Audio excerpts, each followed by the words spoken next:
being sick sucks. Oh, dude, I hear it in your voice, and I feel for you. Yeah, and this is almost over it, too. Yeah, wow. When did this start? Friday night, so nearly a week. And, you know, that's something that's kind of weird about it, you know. Normally, being sick, you know, having a cold, it's something you kind of wake up with usually. You know, after your body's been chill, and you wake up and you're like, oh, I have a sore throat and I'm sniffling and all this. I was fine all day until probably like 7 o'clock at night, something like that. And then all of a sudden I sneezed or something and it just, my head erupted. Wow. Yeah. So I am nowhere near close to being sick. I've just been dealing with my typical fucking headache shit all day long. Gotcha. I've sometime in the future, I suppose, when I actually get a full-time military job and have insurance that's steady, I'm gonna have to start going seeing a doctor about parts of my body, my head being one of them. Not because I'm psycho or anything, because I get headaches way more than I feel like I should. Yeah. And they're always pretty intense when they come on. It's very rare. Like, it's if I feel like I think a headache's coming on, I have to take like a BC powder immediately, and maybe I can stave it off. But it seems like either it will get a hint of a headache will come and then go, or even after 4 fucking BC powders, I'm dealing with this severe, almost closing my left eye, watery eyes, throb all day. Yeah, I hear you. And it sucks, man. I'm really tired of dealing with headaches. It throws my whole day off. If it happens at the house, it's not so bad, I guess, because I'm at home and I don't have to work, I don't have to do anything. I just got to sit here and fucking suffer through it. But when I'm at work, it saps everything out of me. Oh, yeah. And it's, you know, I never ever like being the guy that's like trying to get out of work or to not do enough work. But I'm like trying to convey your pain and your ache to somebody that has, like, they're not feeling it. It sucks. Yeah. Yeah, I actually took Monday off work, and I should have taken Tuesday, but I had too much work to do. Yeah. Because I already knew last week I was going to do that. And I'll get that into a minute, but yeah. So it was a brutal Tuesday. I actually, at one point, I think, just got off the computer and chilled for a bit. Took a good break. Because it just and then woke up 13 hours later. No. Did you go see anybody for this, or did you just go get some medicine and just wrote it out? No, I just a couple of days I've taken some Motrin for a headache, but that's it. Yeah. Well, I'm glad you're coming off of it. You know, something else I've noticed too, of these times where I have been sick, it's like they'll be like the worst of it will be almost a week long, but I feel like I'm never fully over everything until like even 2 weeks after that. Yeah. I feel like I'm constantly in this, I still have a runny nose, or I still have a sore throat, or I still feel kind of sort of off. Yeah, it's like it's weird. It's for me, it's one of those things I was thinking about. I was like, you know, I don't realize how much better I was feeling until it hits me again. And I'm like, oh yeah, this is a lot worse than what I was feeling, huh? I guess I was doing okay then. So, you weren't here for the Saturday recording, obviously. You know, you were sick. Was there... hello, everyone, and welcome to the End of TimeCast. I'm Michael. I'm Chris. And I wanted to start today off by if there was anything that Adam and I went over Saturday that aside from all the corrections, man, you're live on the spot. Well, actually, you saved us a ton of work. But if there was anything that we went over that you wanted to also discuss, or anything that we didn't go over that you want to go over, by all means, man, the floor is all yours. Yeah. So, first off, last week, we recorded on Saturday because I was supposed to be out of town. Mm-hmm. And then the hurricane decided to head right towards where I was, down in South Carolina. So we flew out early after one day of work there instead of 5. So that was fun, going on a trip for essentially no reason. But on the bright side, I got to play some more games.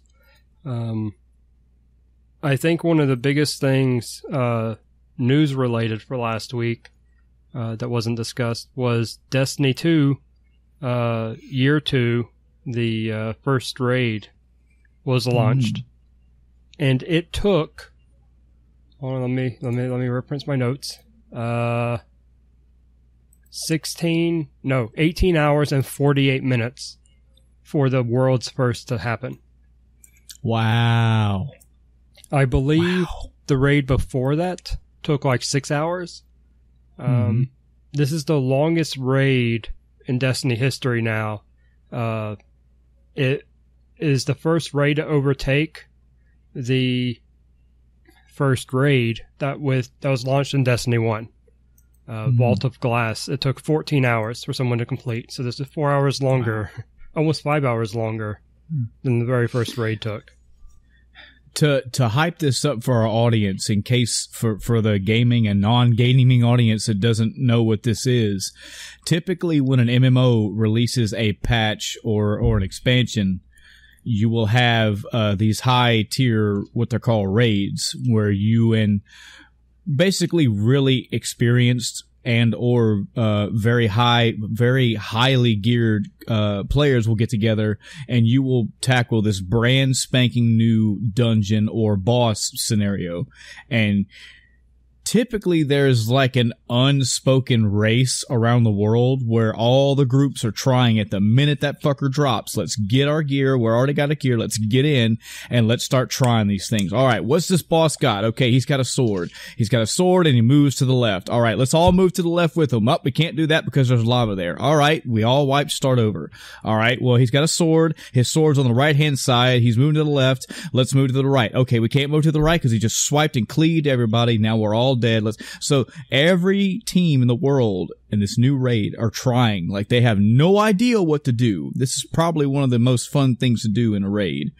Is you don't know the mechanics. You've got a brand new situation and you're trying to figure it out. And there's kind of this unspoken race around the world on this one game where all these groups are trying to be the first ones to go, hey, we cleared it. We cleared it. Here's how we did it, etc. Here's a record saying we did it. And here you go. And we're the world's first. And that's for almost every MMO style thing around. Final Fantasy XIV, Destiny 2, World of Warcraft, you name it. All of them that have raids are known for this stuff. So it's pretty intense. And it's also pretty awesome when you're part of the group that says, hey, we're the first to do it. Yeah. It's a competition badge of honor for sure. Yeah. I started watching, when it launched at, 1 EST. The day it dropped, I don't remember which day, so I'd have to go look it up. But I started watching then, watched most of the afternoon, and I was like, man, I'm going to go to bed, they're going to finish it, but you know what? It's been fun what I've been watching. Watching Professor Broman and his team, I can't remember who all was on it. But I woke up the next morning, and still nobody had finished it. I was like, oh, wow, that's crazy. But yeah, so Bungie actually sets up, and they put some tweets out on their Twitter.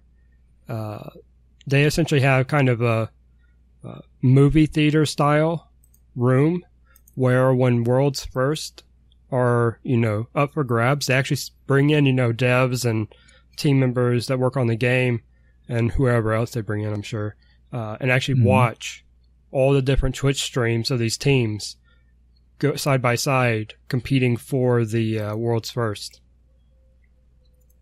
And I think there's actually I don't know if it's still true or when it applies to, but I've heard something about there's a day one emblem. If you beat the raid on the first day, you get a special emblem. Awesome.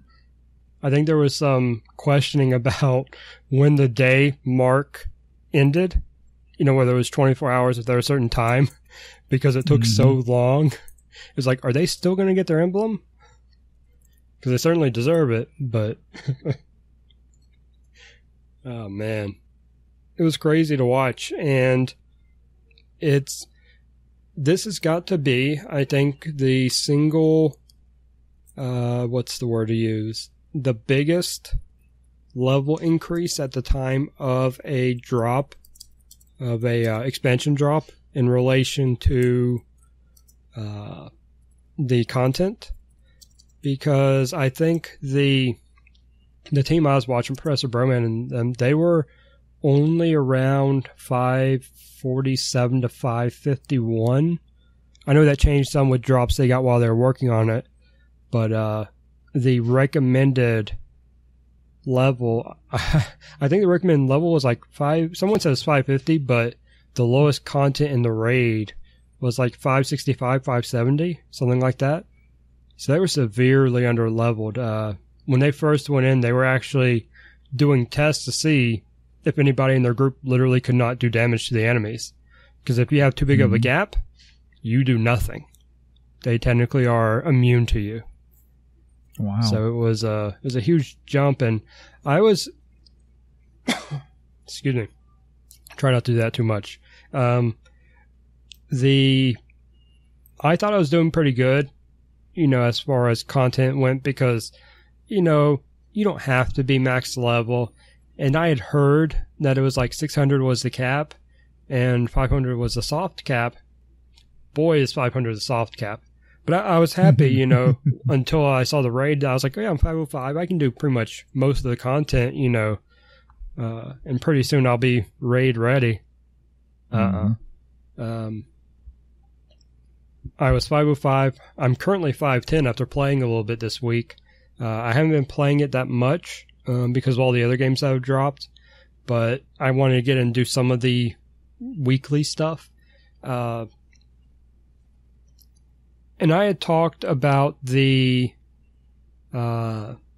progression, how they changed the milestones and whatnot, and I still have mixed feelings on it, because before the milestones were a set of objectives. I think there were 6 or 7 you could do, and you'd get your powerful gear, and that was it. Now they're in the form of bounties, and there are still milestones, but they show up on the director, the map where you choose destinations and whatnot. It's, I don't know. I feel like it's slower, but I also feel like there's more that you could do. So I think some of them may be harder to get, but they're there. You know, if you can do everything in 1 week, which I don't think is a huge issue for most of them. But there are... I also have questions about what's actually supposed to award gear that will help level you. Because there are... Typically when talking about gear, there's regular drops and then powerful drops. But there is technically an in-between. I just don't know what that in-between is in the Year 2 model. Because there are a few things you can do that will, maybe not all the time, but occasionally give you higher level gear, you know, at least 1 or 2, whereas powerful is, say, 5. Yeah. But I still have mixed feelings about it. I do like, as from an interface perspective, I'm okay with the change they made, it not being on the director as the milestone list. Kind of was nice to have that centralized look, because now you have to go, okay, let me go to Crucible. What are my options in Crucible for earning gear? Okay.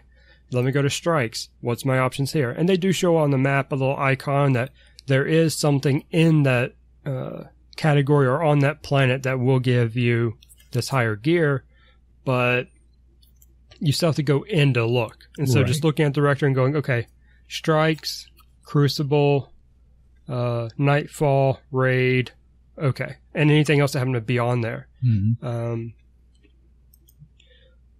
So it's, I guess the best way to put it is I'm indifferent, really, because I can see both sides of it, but I don't think either is necessarily bad. My concern is more with actually leveling, because having the soft cap be 500 when you have a well, the cap's now 600, but it went from 400 to 600. You have a 200 level increase, but the soft cap is 100. Yeah. And for those that don't know what a soft cap is, it means basically all the drops you get in the wild, just from random enemies or whatnot, whatever, they stop at that level and will never drop higher. There's another tier, aside from what I was talking about earlier. I think that's what they refer to as the legendary drops. That just means they're going to be essentially your level, which I don't even know if they're still doing and everything like they were before. It used to be that blues would drop at the soft cap, purples would have a moving soft cap that was essentially 5 levels under yours. So you could always get some drops that are at least close to your level. So if you got a drop for a weapon or a piece of armor you really liked, you wouldn't take a huge hit to equip it before you could upgrade it to match your current level. But now, being 510, stuff drops at 500, that's a 10 level gap, and it's not going to get any better. Mm-hmm. It's just going to keep getting worse as I get higher, and these drops are still super low. I don't know. I played Iron Banner as well. Iron Banner is going on this week. It's so they had changed. I talked about the Iron Banner, where they made the power plays where if you take over all 3 control points, they are frozen for you for 30 seconds and you get, that boost to your points, double points or whatever it is, for the duration. I wasn't a huge fan when they did a test of it not too long ago, before year 2 dropped.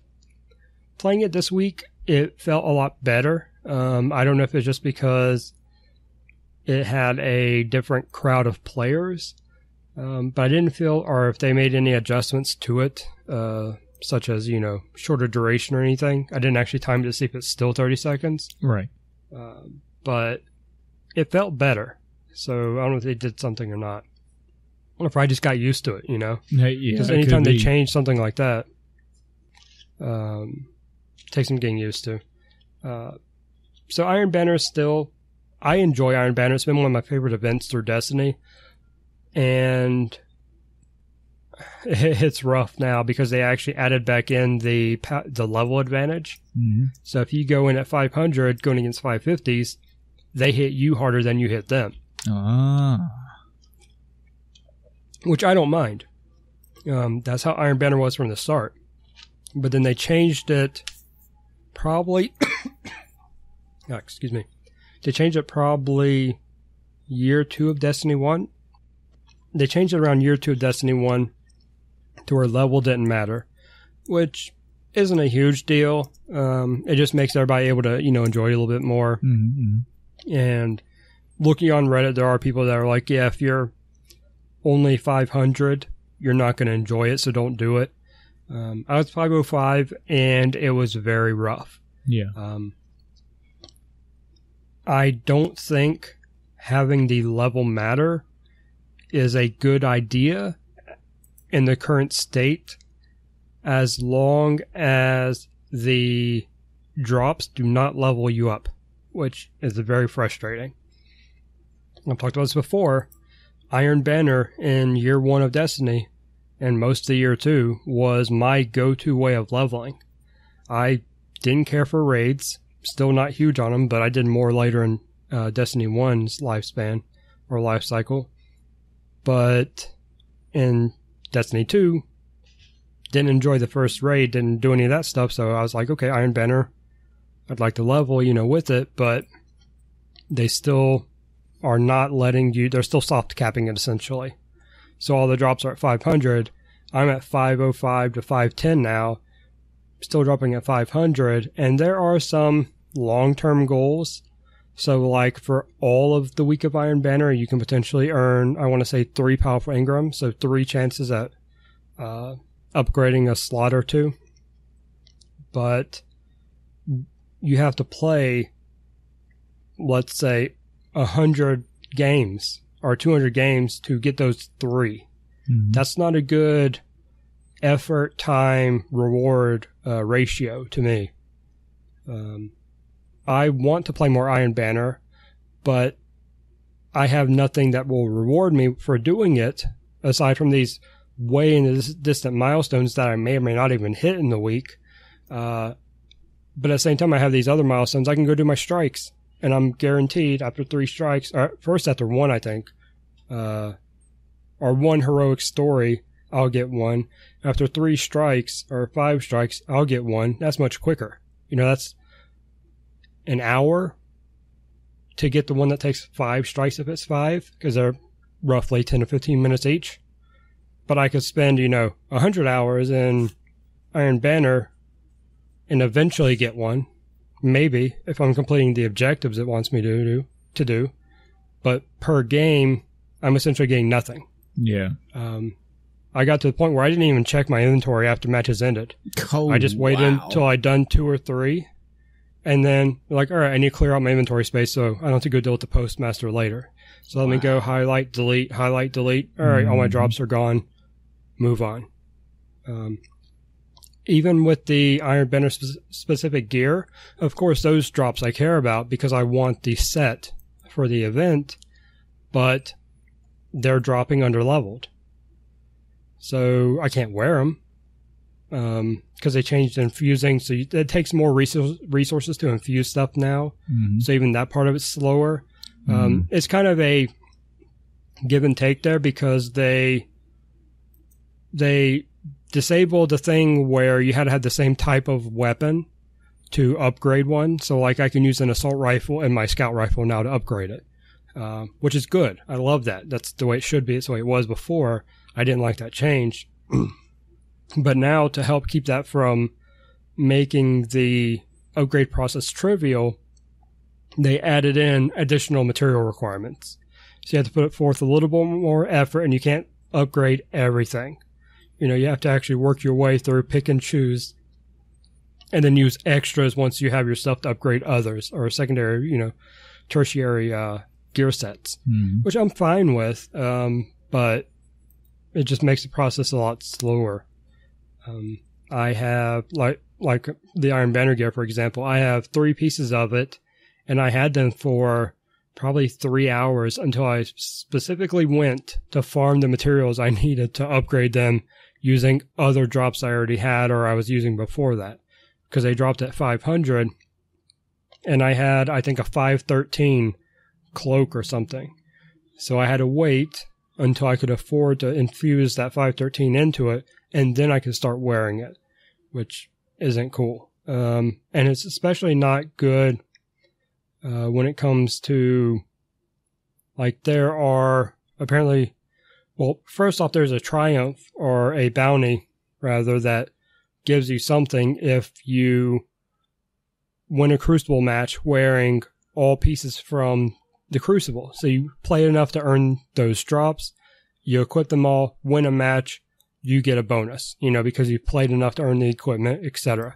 And a normal Crucible level doesn't matter. It's not like Iron Banner. So it's not a huge deal, but there's also one for strikes. Well, strikes level do matter because it's PvE. But if these drop 15 levels below me, I can't wear them until I can infuse them, or I'm going to be running this event at a lower level. So for the strikes, okay, I'll do the 400 power strikes instead of the 500 power strikes because I can't upgrade my gear, so I don't want to put myself at a disadvantage. But then you get lesser rewards because you're playing the easier version. I was looking somewhat. I didn't find one post that really gave all the information, but I really want to find a post on the subreddit to see, a breakdown of this is what rewards this, and this. These are the things that are, guaranteed to give you an upgrade. These are things that might give you an upgrade, and these are things to not bother with, and those breakdowns will come. Normally, I'm sure one might exist by now. I just haven't seen it yet because I haven't been on the subreddit a whole lot because of all the other stuff I've been playing. Yeah. But so far, I'm still fairly happy with the year 2 of Destiny 2. Still, and I probably should have worked on this more before worrying about Iron Banner and stuff, but I'm still working on the post-campaign story-related stuff. So I still can't speak to the full length of the story-related content yet. And that's when I'll really be able to determine, an opinion on if the story was worth it. If Cade being gone was worth it.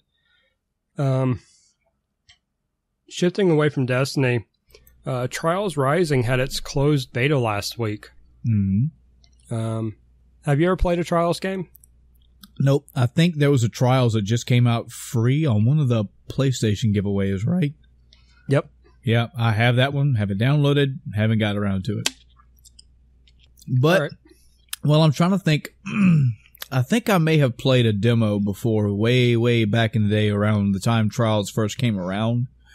Yeah. I get the gist of it. I know what it is. I've seen it played. But I'm no expert on the subject. Yeah, so for those that don't know, Trials is a game where you ride a motorcycle going through a level in a, at least in the older games, in a more of a 2D from the side style. It's a 3D game, but just the camera viewpoint is that 2D, look. And basically trying to make it over obstacles, through obstacles, etc. And the game's kind of evolved, so it's not that, static 2D approach. Now it's more of a 3D, where, you're going around corners some, and the camera's not necessarily at that, 90-degree angle. It's got some different camera angles, etc. But Trials Rising is their latest game in the Trials series, and I'm just going to throw out, I'm not very good at the game. I enjoy playing it, but when I get to the hard levels, that's usually my wall in progression. But I actually got accepted into the closed beta, because I signed up for pretty much every beta available to me, on the Ubisoft website. Went in, and as far as gameplay goes, it's still Trials. It feels kind of pretty, let me think. It feels the same when you're playing it, which isn't a bad thing. I'm not sure what all changes they made, if any, to actually the way the bikes handle and whatnot.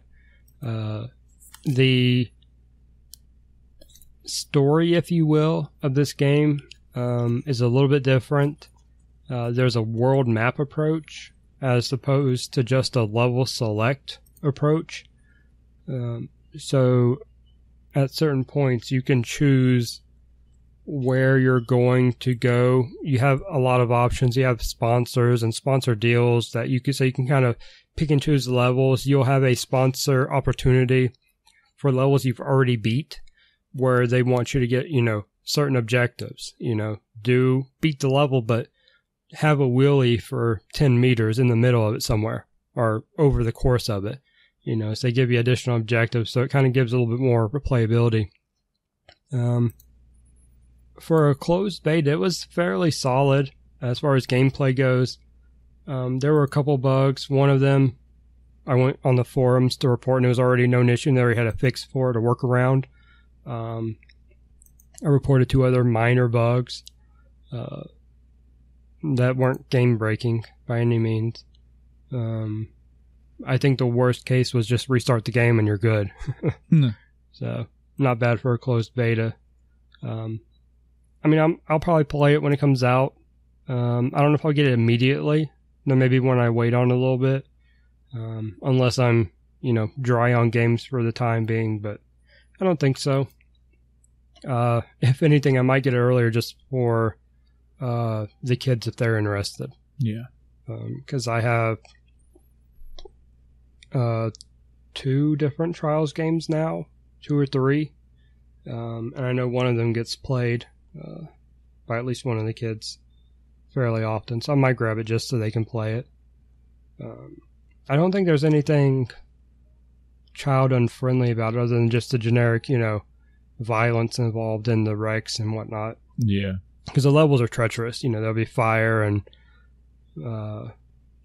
whatever else, obstacles. And it's not like it has gore, I don't think, at all. It's more just funny ragdoll effects and stuff. Yeah. So that was fun. I'm trying to think. Okay, so I'm glad I remember this because it's something I really wanted to talk to you about. So I've been, for a while on a D&D kick, and it kind of tapered off. I've been watching Critical Role still, but a couple of nights ago, I was like, I really feel like watching some D&D. If I'm not going to play, I want to watch. See, if there's any other streams out there, whatnot. Which, of course, there are. People love D&D, and it's getting a bit of resurgence lately, thanks to, people like Critical Role and JP and all those other huge D&Ders. But night before last, I go on Twitch, go to the Dungeons & Dragons directory, right? I'm like, all right, let me find something okay, open. Nope, not actually playing. That's just something else. All right, they're playing. Let me look at this. Okay, not interested. Not actually. A D&D system. They're playing Pathfinder, and which I don't mind. I don't think there's anything wrong with it. I'm just not familiar with it. So I'm like, all right, move on. Okay, this is a D&D stream. They appear to be playing 5e, which is the edition I'm now playing. So I'm very familiar with it. Okay. And then I noticed some things on screen on their layout, and I'm like, huh. So what they had done is when people give bits to the channel, it impacts the game. So like, say someone donates 500 bits, which are $5, then a player or all of the players will have essentially an inspiration die, or on one of them I watched, they would get a free natural 20 to use at their time of choosing. Nice. It was $5 per player for that one. So you could pay $5 to get a character natural 20. I'm like, huh. So I'm really torn on this because it seems like something fun to do with your viewers and stuff, but it also seems like something that I would never want to see on a serious campaign. Yeah. It feels like it would cheapen it in a sense and take away some of the accomplishment. Yeah. And I didn't realize how big this was. I actually switched to another channel, and this one had where if you, for every $5 or I'm sorry, it was like every $20 or every 5 subs, then all the characters would get a inspiration die, which is a reroll, which isn't bad. And watching, it actually got to the point where one of the characters who apparently is notorious, that player is for rolling low, which was very well proven in the little bit I watched of it. People actually, drop subs so that in the midst of this going on, he's like, oh, I just failed my roll. And then the subs rolled in, and DM's like, well, if you want, you have a reroll now. And he did that, and he went through, I want to say, 5 rerolls. Wow. To finally get the positive result he needed. Yeah. And I'm like, Yeah. Yeah, you can't. I don't know. I'm sure there are negative ways to spin it too, but there's just like a movie or a story or a book or even games. I mean, you got to have a little bit of falling down. You know, I get when you're in the shit and you just keep having bad rolls. Believe me, I know. But unless that's suddenly becoming like a game ender for you, just constantly use this is like save stating, you know? Yeah, just, essentially. No, I wanted to swing my sword twice, not once. I'll just keep rolling. Nope, I don't know. Yeah.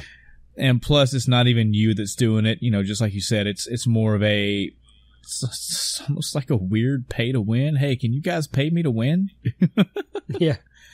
I get the entertainment value of it. I get the interactivity of it.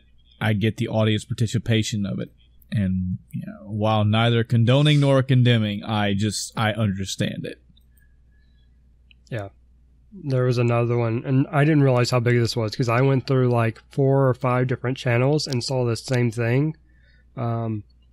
With the one with the rerolls was a pretty big channel, and then there's one that was even bigger where they didn't, I don't know if they accepted bits or not, but on the screen the layout had it in, you know, cash donation format.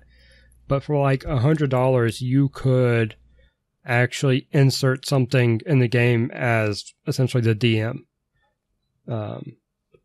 I don't know. It said as long as it fit in the story or, you know, wasn't completely crazy. And I didn't stick around because I wasn't really interested in the game they were playing in particular, but it's just all these things. And there was like tiers. It was like $10, $20, $50, and then $100 or something like that. And each one had its own in-game, you know, reward associated with the game and giving some sort of power. Mm-hmm. I think one of them was either natural 20 or rerolls and stuff like that. But yeah, I don't know. I don't think, like you said, I get the entertainment value of it. I get that crowd interaction portion of it. But I don't see it being super fun in the long run to have that happen.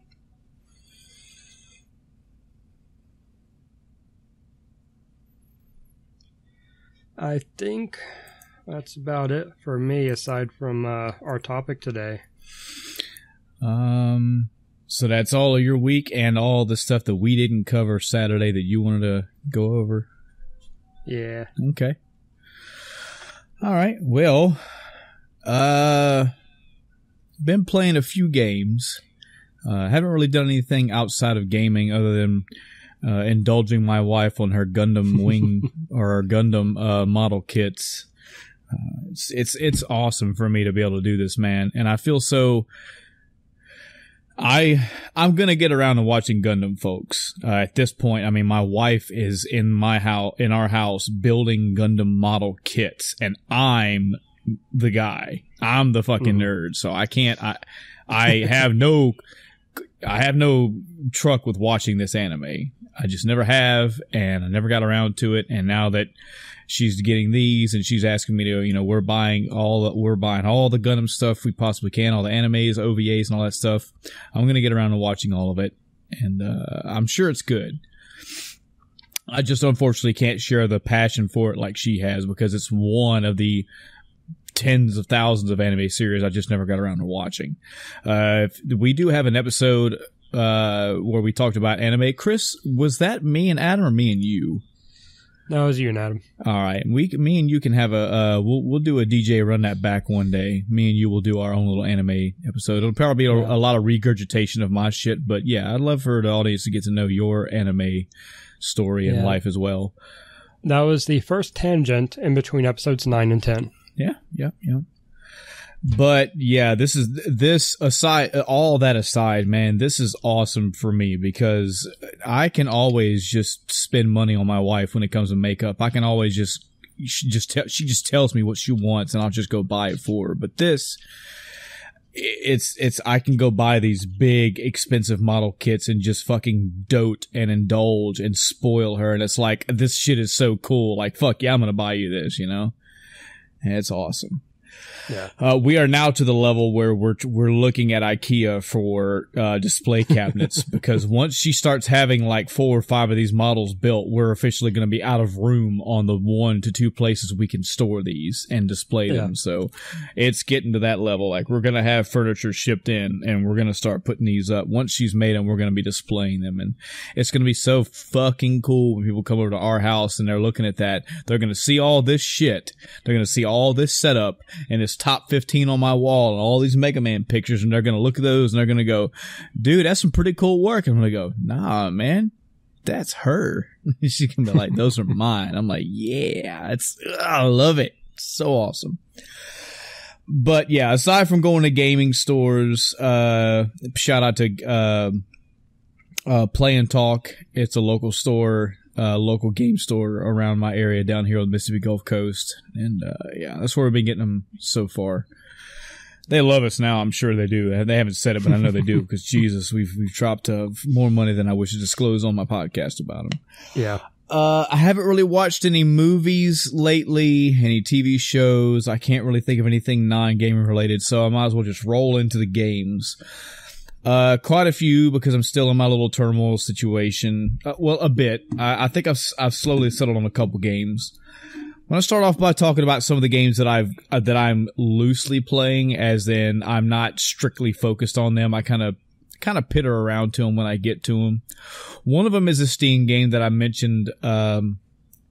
I mentioned back in the past. I mentioned that I've went through pretty much all these games and have tested them all out. I've already either uninstalled or refunded all the ones that I don't want, which that turned out to be one. So these other 60-something games, for some degree, I still want to play them. Mm-hmm. One of the games that I'm just kind of bouncing back to when I get around to it is called Super Cyborg. It is basically it's basically Contra. Instead of a Marine / Army, whatever guy with a machine gun and a bandana, you are essentially a robot, and you go through these levels the same way that you would with Contra. You pick up weapon upgrades, you pick up upgrades that let you shoot faster. It is one hit death. I think 3 or 5 deaths and you start to level over. You do start at the beginning of the level if you die all the way and you have to continue. I'm pretty sure there are infinite continues. I know this because I have died often. I think I'm like 4 or 5 levels in now, and it's the difficulty is ramped up to where I've hit that wall and I'm making my way. But again, I'm not coming home and devoting 2 to 3 hours on this every day. It's, when I get around to it, I'll play it for 10, 15 minutes and I'll put it down. But it is very good if you like that old school nostalgic play, and if you're a fan of the Contra series, this is, it's almost copy and paste. It's just you're a robot instead of a soldier. It's pretty good. I'm enjoying it. Another game that I'm playing very off and on is Persona 3. So I started that up sometime last week. And, yeah, I'm probably maybe not even an hour or two into the game. And, the story hasn't grabbed me yet. This is something that Persona 5 did immediately, and something Persona 4 did immediately as well. Is there is whatever it was about the way the story was told, the way the narrative started, the way the whole game kicked off, something just grabbed me. This game has me interested. The story has given me 2 big questions right off the bat and made me go, okay, let's start getting some of this explained. But it hasn't been completely like drawing me in yet. This is obviously because, again, I'm really guessing and giving myself credit if I'm saying I'm even 2 hours in. Like, I can't. I think for Persona that's a bit too long in to not have that hook yet.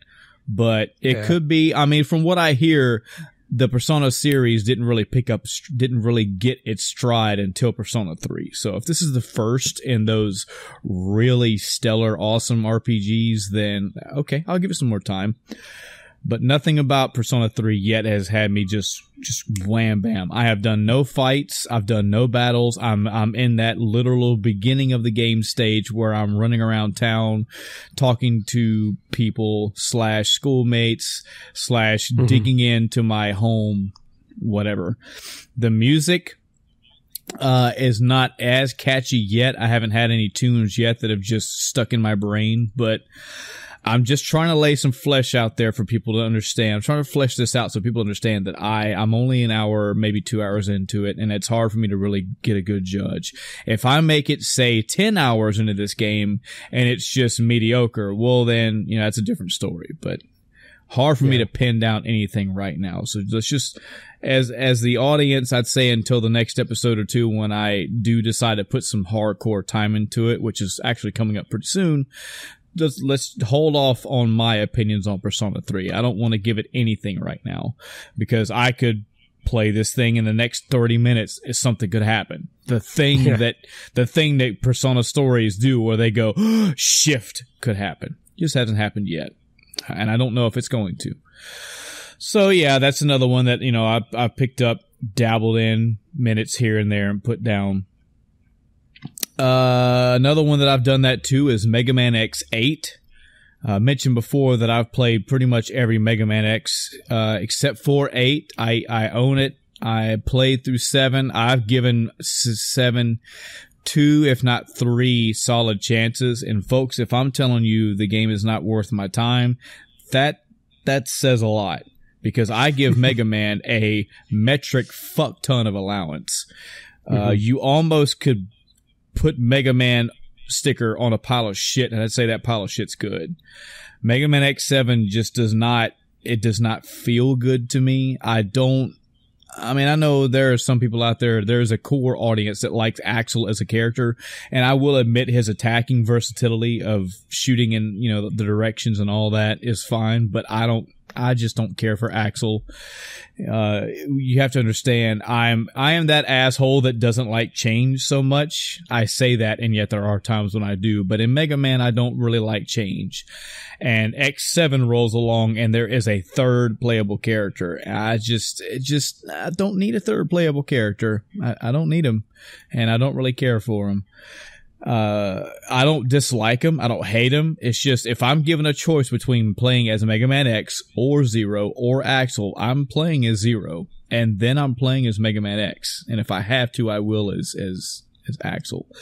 The level designs in X7, I really didn't care for. The bosses, I have no problem admitting the voiceovers for a lot of those bosses just really grate me considerably.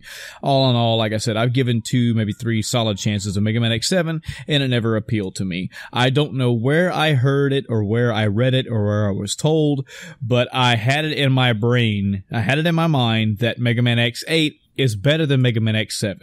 Like, just push Mega Man X7 to the side, and Mega Man X8 is supposed to be better. I forget what the founding reasons for that was. I've just had it in my head that that's the way it was. So I started playing that one, and it's another one that I kind of bounced back and forth to.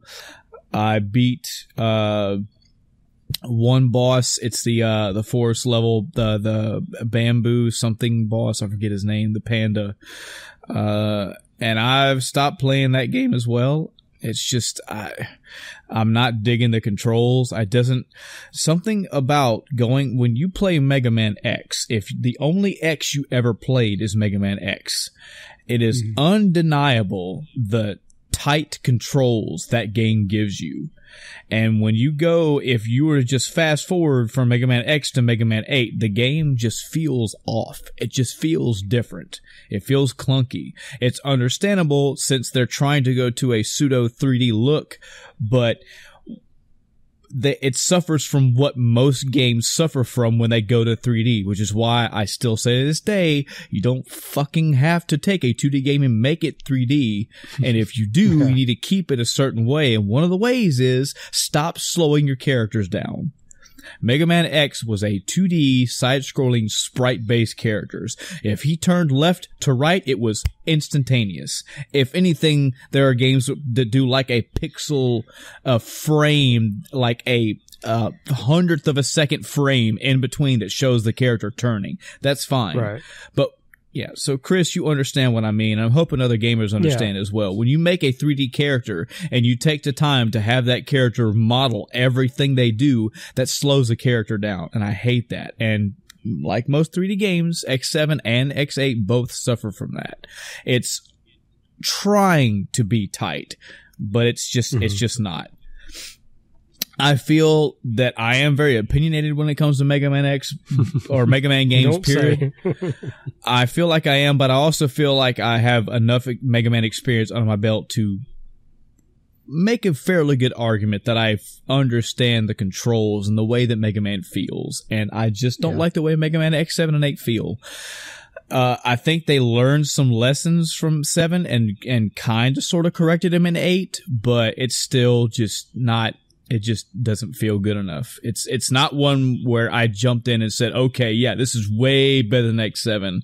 Wow, here's all the changes they made. And wow, this is the one you need to play. I just felt like it went from like a 4 to a 4.5, you know. So I haven't really dove back into that too much. I think the last time I played it, I was on a level that had a mech rider suit. I probably have butchered the word or the phrase for what that is, but if anybody plays Mega Man X knows that there are suits you get into at various levels in the game, and it's Mega Man X, who, funnily, is a robot, gets into a giant mech suit and rides around and punches things. And those suits got upgraded over the X universe. And I got into a mech in Mega Man X8 and it was incredibly slow. The punching was incredibly slow. The controls were just, oh god. When you jump into a mech in Mega Man X, it's like, holy shit. This is awesome. This feels good. It has that sound effect if you're walking around, and the when you dash. It just feels awesome to be in this 2D sprite-based side-scrolling mech. You would think, Chris, when you get into a 3D mech, oh shit, this is even more awesome. Now, it felt worse. So that's just another slight against the game. So you know what we call that? The Sonic effect. Oh god, yeah. You think it'd be fast, but it's not. Yep. So I've, like I said, I may or may not give it some more shakes because I don't know. I just feel like I owe it to a Mega Man X game to give it some more, but it's not doing it for me. It would take a couple bosses and more, maybe the upgrades, because I didn't really get any upgrades for Mega Man yet. I haven't really done much. So who knows? We'll see. Maybe I'll make it a few bosses in and see, but meh. Yeah. Another Mega Man game that I've been bouncing around back and forth, and this one, it's understandable if I even don't finish it, is Mega Man X4, because as I mentioned in another episode, I've played through Mega Man X4 probably 15, 20 times. It is arguably I think it is my second favorite Mega Man game of all time. It really is. But of all the times that I've played it, if I'm pulling a number out of my ass and saying I played Mega Man X4 20 times in my life, I played 18 times as Zero and maybe twice as Mega Man. So I just felt like going through X4 again and playing as Zero as Mega Man and just getting a feel for him, just playing the game through as Mega Man. I'm like 2-3 bosses in, and again, it's one of those where I pick it up, I play for a little while, and I just put it down. If I don't finish that, it's not going to hurt my feelings at all. It just felt like tickling an old Mega Man X4 itch. I don't remember when this popped into my head. I think I was out shopping and I think I saw something Zelda related, and it made me think about Mega Man for a bit. And it made me think about Legend of Zelda games. And I remembered that there is a Legend of Zelda game. There's actually a couple that I haven't ever got around to. One of them is Spirit Tracks. I've never played Spirit Tracks, but one of them that I do have and I've been meaning to get around to is Skyward Sword. This was a Wii U title. I'm pretty sure, I think it was a Wii title at first, and then it got kind of a remaster on the Wii U, and it may be coming to the Switch, but don't quote me on the last part. I have the Wii U version. I've had it for some time. I've always meant to play it and get around to it. I don't really know what I've heard about Skyward Sword, honestly. I remember back in the day, I heard very polarizing opinions when it came to, like, Wind Waker. And I think Wind Waker got a lot of negative press because that game was, like, 3D and, it was 3D, it was cartoony, and it had a different style, and everybody was like, it's way different, which sounds like me, so I understand. But a lot of people really felt hardcore in love with Wind Waker. When it comes to Skyward Sword, I honestly can't tell you the temperature I've ever felt with that game. I can't tell you the opinions that have come across my way. I think I may have heard bad ones. I think I've heard good ones. I don't really know. Very lukewarm when it came to the opinion of Skyward Sword. But I owned it, and I needed to get around to it. So I turned on my Wii U for the first time in probably a year. For those that don't know, I specifically bought a Wii U actually around the time that the Nintendo Switch was released. And I specifically bought a fucking Nintendo Wii U just to get Legend of Zelda Breath of the Wild. Because at that time, it's the only way I can get it. And again, I still hold it to this day. I spent money, and I bought that Wii U, and I bought just Breath of the Wild, and that's all I needed. That was worth the purchase of that Wii U alone. But of course, me being me, I couldn't let that be. I've bought a few other games. I bought Tropical Freeze. I bought Star Fox Zero, which I'm gonna get around to that game someday. I'm gonna have to do it. But there's a couple Wii U titles that I bought, and I didn't buy Skyward Sword on the Wii U. I have it on the Wii, but I played it on the Wii U. I've been playing that a bit here and there, and I'm a little bit I don't know about this game. Right off the bat, that's going to turn a lot of people off. I can understand it. Maybe even get some negativity towards me. I understand. But I don't know how I feel about this game just yet. And the reason why is without turning my Wii U on right now and looking at a time code or a timestamp or a play timer, I'm probably about 3 or 4 hours into it, and I don't think I've hit the first dungeon yet. And that's kind of irking me. There was a lot of stuff that I had to do up in Skyloft. There was little quests here and there. I mean, spoiler warning for Skyward Sword, just in case. I mean, I think I kind of went through a little mini dungeon when I was trying to find my loft wing, which is basically the cannon bird that these sky people ride around. Somebody had captured it because of reasons, and I had to go find it. I went through a very small cave area.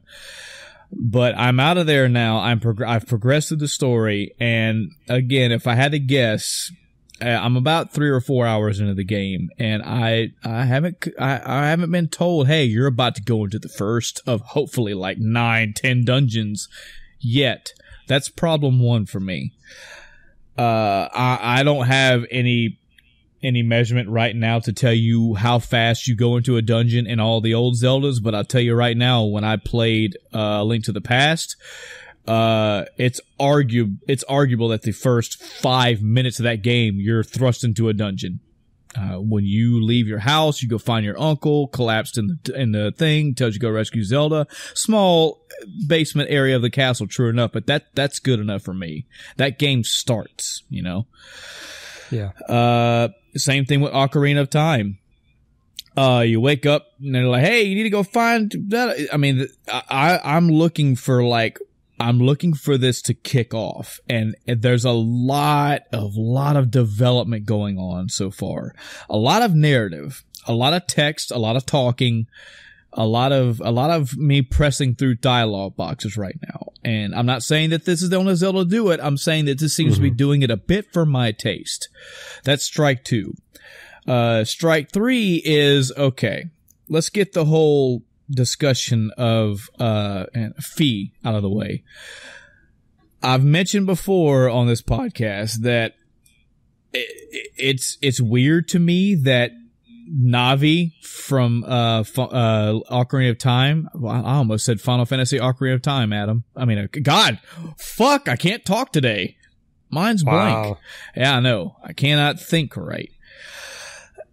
It was always odd to me, and I always felt like I could not get along with the crowd that Navi became so much of a meme. Like, yeah, she says a lot of things, and yes, she's annoying. She was never that annoying to me. It seems like society blew that completely up.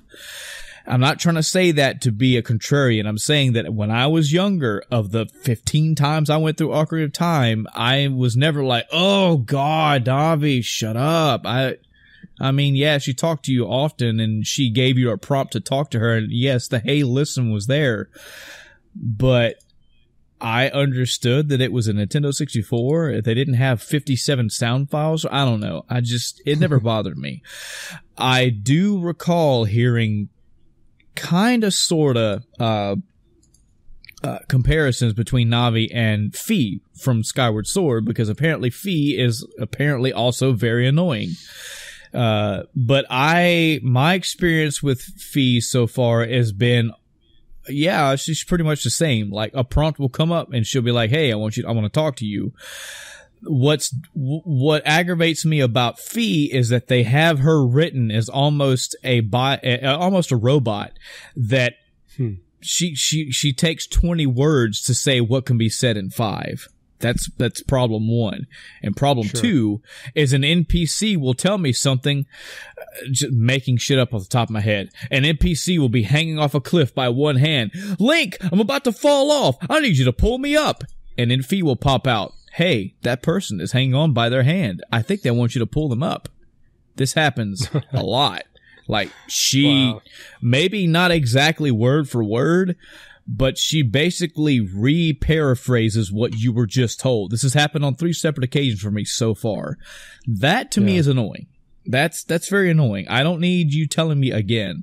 Now, the other negative that I've heard about Fi is that she does a lot of system related things, specifically like if your battery runs low. That doesn't bother me.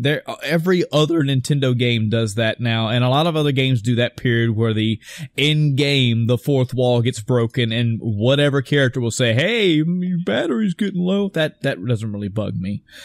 I don't hate Fi at all. I think that the narrative around her character, which pretty much has already been spoiled for me at this point, is pretty cool, but yeah, the damn near repeating of what I already know and the extremely long talking, adding more and more and more flavor text and more words when you're like, I really want to press through this text so I can get back to the damn game. That's annoying to me. Strike 4 for me is I've had way too many times. I say way too many, maybe 2 or 3 as well, but still too many right now, this early in the game, where I've talk, go take 10 steps, do something, talk.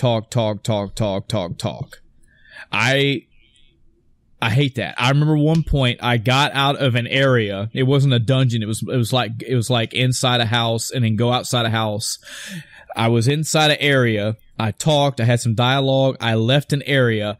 I walked down a path. I went through a gate, and on the other side was met with more conversation, more dialogue. I'm like, that was my gameplay. I got 7 whole seconds of walking my character, going through a door, and now I'm back into talking again. So, Skyward Sword, I don't know what the fuck you're thinking.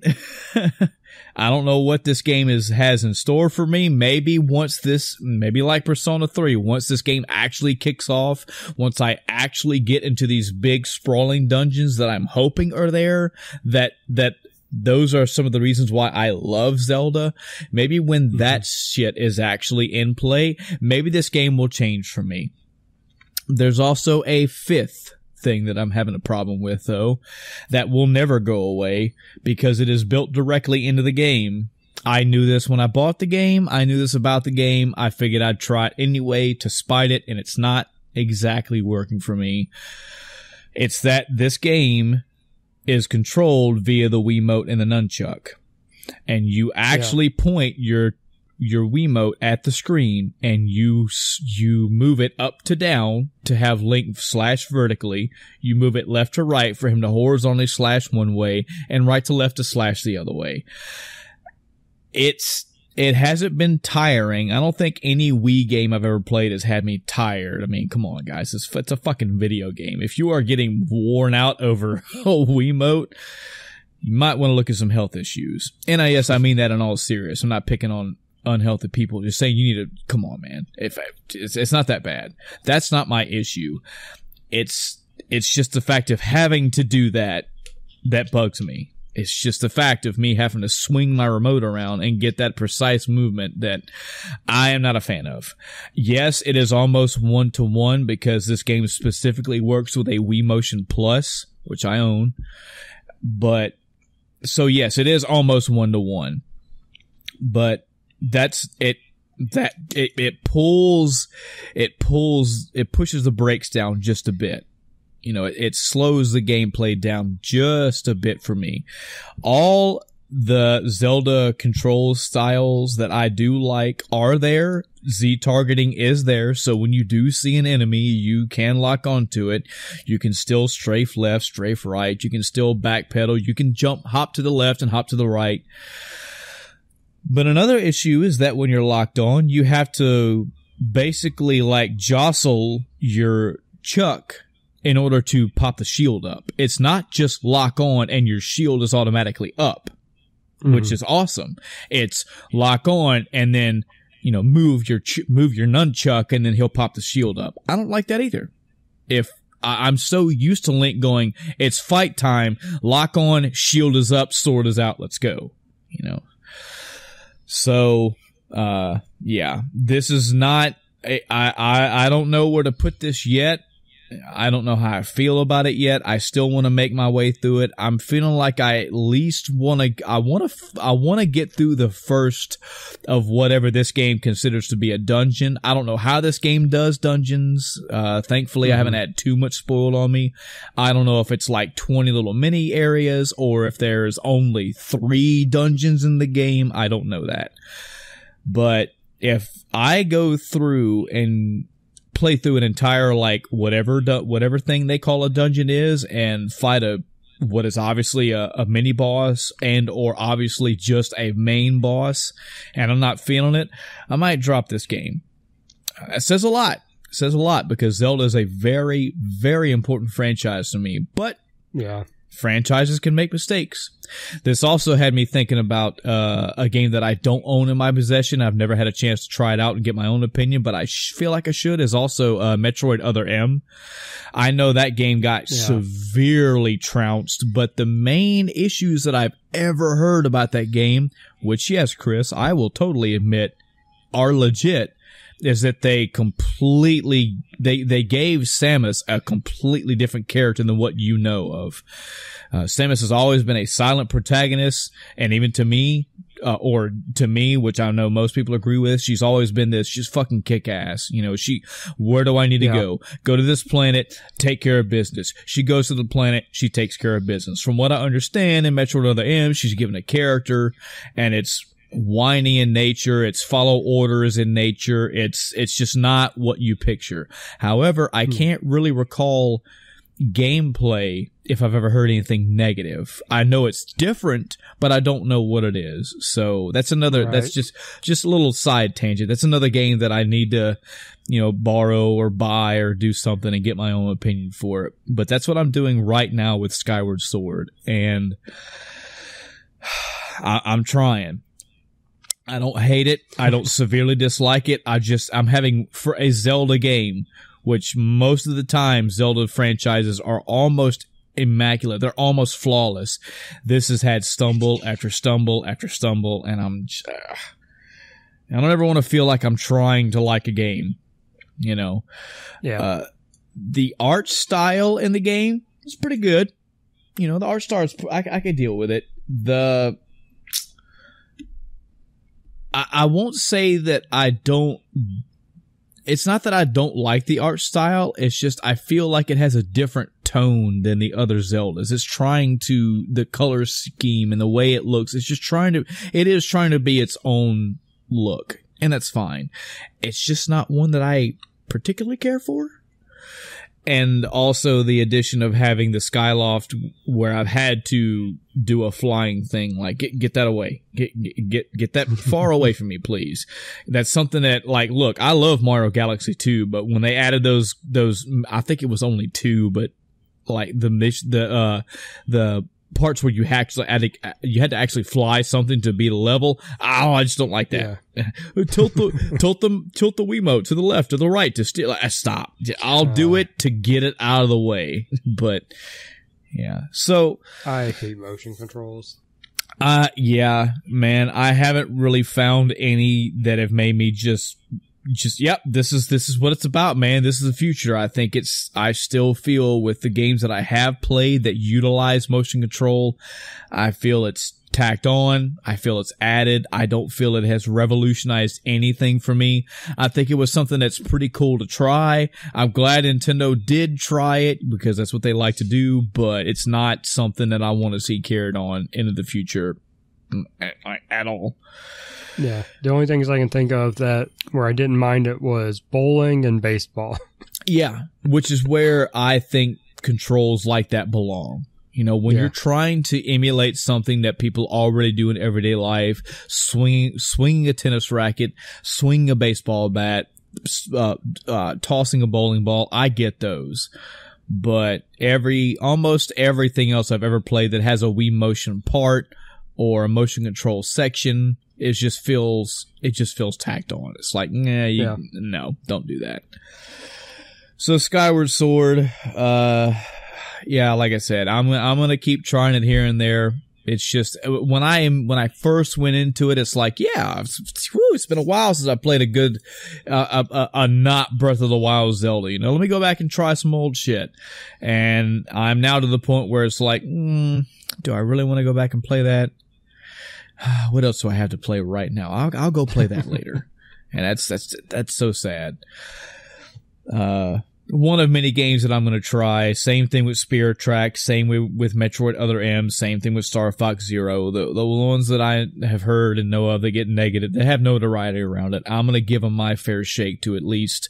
I think Zelda is a franchise that deserves that time. You know, they've earned the right for me to want to go, yeah, I'll give it its fair shake. Yeah. I don't think there are any other. There may have been a couple other random games that I kind of bounced in and out of, but nothing really noteworthy. I did go out. I don't want to get up and get my wallet right now, but I did. I did go while we had the funds to do it with. I went ahead and got 4 separate games pre-ordered and thankfully prepaid for. Finally. I did get Kingdom Hearts 3 pre-ordered. I got Resident Evil 2. Nice. Sekiro, not Shadows Die Twice. I already have that one. What was it's so bad. I got the fucking game pre-ordered. I can't remember the name. What was the Japanese theme one, Chris, that was out at E3 this year? Had a strong Japanese theme. Does it even have a release date? I don't believe it does. Okay. That's why I don't have it on my list then. Yeah. So I can't help off the top of my head. Doom Eternal and... Well, I'm sorry. The game I was just speaking of, the Japanese one, I couldn't pre-order that one yet because it doesn't have a release date. So It was Kingdom Hearts 3, Resident Evil, Doom Eternal, and apparently I just paid for a 4th game and I don't even know what the fuck it is. So, oh well. That's my dumbass fault for not remembering the damn game that I paid for. Actually, I got a pre-order list here. Devil May Cry 5. Jesus, Dante's like, fucking really, dude? Wow. I guess you really didn't like Devil May Cry 3, did you? I'm sorry, Dante. I need to get around to playing. Go ahead. I need to put that on my list as well. I don't have it on here. Yeah. I I think I own Resident. God, I have Resident Evil on the brain right now. Apparently, Yeah. I Can't wait, can you? It's a Capcom game, and I can't get the titles right. I believe that I own Devil May Cry 4 for the, you know what? Let me look on my Steam right now because I think I have a copy of it on my Steam, but I know I bought a copy from the 360 a while back, and I think I've played it for maybe an hour at the most. I need to get around to playing that one. Come on, where you at? I know I bought Devil May Cry 3. I got the Dante's Awakening version for the Steam. Yep, I do. Devil May Cry 4 Special Edition. So, yep, I need to get cracking on that one sometime. I also plan to go back through Doom 2016 again for multiple reasons. One, I want to bump up the difficulty. Two, I want to actually hear the music from Mick Gordon, which I feel... I want to handwrite him a letter and tell him, look, man, I played through the entirety of Doom and didn't realize. I'm sorry, Mick, I didn't know it was you. I had the game on mute the whole time. What a dick I felt like, which means nothing to nobody, I know. But I found out that Mick Gordon made that soundtrack after I beat the game, and I was like, oh no. I had that game on mute the whole time, and then I fucking turned the game on. I went to the title screen and heard the music, and I was like, oh, you sorry piece of shit. Why did you do this? But yeah, I do plan on going through Doom, and for the third reason, I want to go through it again before Doom Eternal comes out. Right. So that'll be in the near future sometime. I think that's it for my week. I think you said you had another game you wanted to talk about and a news thing as well. Yeah. Yep. Two things I almost forgot about. I'll do my week thing first. Another game I played, can't believe I almost forgot to talk about this. Shadow of the Tomb Raider. It dropped Thursday. Yes, Thursday or Friday. And wait, when did it drop?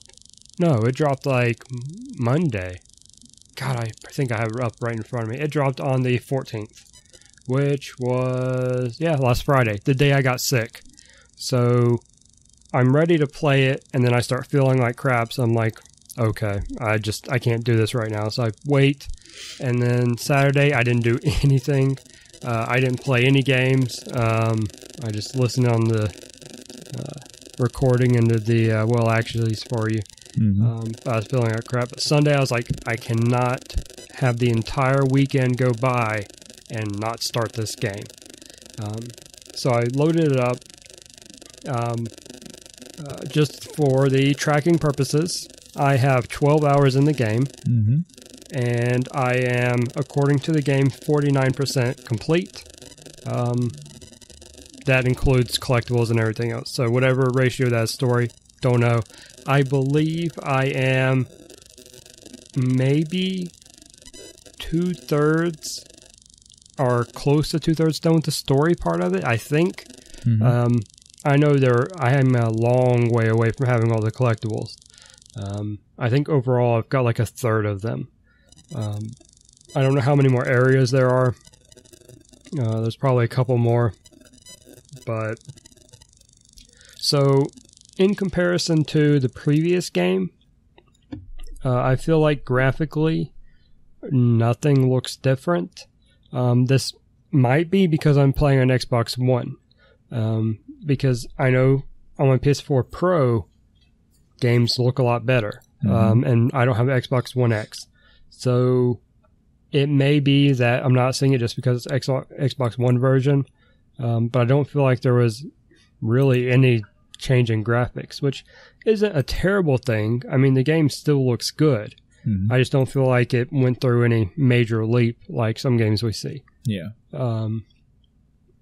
Gameplay-wise, it also feels really similar. They did change some controls up, I think. I can't quite remember how it was before, but I'm not a huge fan of how you have to hold the left trigger and then press a button to use like your medicine or these other plants that are in the game that have effects. Like there's a focus plant, a perception plant, and a endurance plant. I think what I said for perception, I think that's wrong. But there's 3 different plants. I've only unlocked 2. I think I missed the side thing that unlocked the third one. Or actually, I think I only have 1. I missed 2 of them. Because I missed a couple of the side places early in the game and I haven't gone back to do them. But it just doesn't feel good the way the controls are. Especially because it's like, alright, hold the trigger, and then if you tap the button, it does this. If you hold the button, it does this. You know, one's for using, one's for crafting, and I can never remember which is which. You know, it makes sense tapping is using, so that's probably the way it works. But it still feels weird, and the crafting of items, as far as weapon related, like the different arrow types, I believe they changed that up quite a bit. That's your right trigger. Am I saying that right? The right bumper. The bumpers are what I'm talking about. Left bumper, right bumper. Yeah. Triggers are aiming and shooting. But the way you hold the bumper and having to select, and even then you don't have all the options you would expect. It only like crafts the one, and you actually have to go to like where you're changing your weapon, highlight the bow, choose the other ammo, and then you can craft that type of ammo. So it's a very odd system. I much prefer just doing it in the menu, which, unless I'm missing something, you can't do it from the menu anymore. I'm pretty sure you used to be able to do it in the menu when you paused. So that's different and not in a good way to me. Story-wise, it's another Tomb Raider. There are some interesting moments in it, but so far, aside from having me curious, nothing really jumps out in the story from what I've played of it. So it's... I want to reserve judgment until I'm finished with the game, and I'm sure I'll 100% it anyway. But I don't know. I have a feeling when I'm completely done with this game that I'm going to be disappointed with it. It feels like too much of the same as far as story, mechanics, etc. Which for some games works, but I don't think at this point it can still work for Tomb Raider. When they did the reboot with Tomb Raider and then Rise of Tomb Raider, it was still new, fresh enough. But I think with this third one, I believe it's the third one now, Shadow of Tomb Raider, I believe it's now to that point where they need something else. They need something to make it stand out from the others. And so far, I haven't really seen that. I will say, I think some of the crypts and side stuff, the area designs are nice. They certainly did a good job on environment and everything like that. It just doesn't feel overall different enough. Which is odd coming from someone who, has played every Assassin's Creed and 100% most of them, which is a game notorious for being more of the same, but there are always things that change with those games. Whether it's equipment, setting, story, or a combination of all the above, things change. So even though, yes, you're still an assassin person running around stabbing people, whether or not you're being stealthy about it, that doesn't really matter because there's a lot of other things that change. But yeah, so that's kind of why I went back to Destiny 2, because I was like, okay, I didn't want to stop playing Spider-Man to play Destiny, but playing Shadow of the Tomb Raider, I'm like, okay, nothing's really got me going. What's happening next? Yeah. So I'll go play some Destiny and I'll come back to it when I'm tired of grinding on Destiny again. You played the other Tomb Raiders briefly, right? At least one of them. I played. And you didn't get into it. Yeah, one of them, the first one I have, I think I bought that one on Steam, and Okay, I own them both. One of them came with my video card I had back in the day. That may have been the first one. Right. I may have bought the second one. I don't know. I honestly have very, very little experience. Maybe an hour, 2 hours tops. Yeah. Yeah, I don't know. I feel like if someone hasn't played the others, then I wouldn't recommend this one. You know, I think this one, probably the first one really, just because of that freshness of the reboot, was probably the best of the three so far. Mm-hmm. But the second one would probably be neck to neck. I'm trying to remember how much connection there was between the first and second one, but I don't feel like there's any connection with this one. I actually was thinking about events and order of things, when some cutscenes were happening. I'm like, okay, so this is how the game's starting. Where did we leave off? Mm-hmm. What happened in the other game? Is any of this contradicting itself? I don't think there was. But it was just it felt abrupt. And which is okay if you're making a game where you don't want the sequels to require the previous ones. Yeah. And this isn't like a numbered series, so I guess there's not too much pressure to do that. But I would have liked some more references to the previous games. Mm-hmm. But yeah, not a big deal, I don't think. It works. I just sorry, I just feel my like phone I is enjoy just chrono triggering here. Yeah. I keep hearing noises and I'm like, is that in my head? Is that outside? Is that him?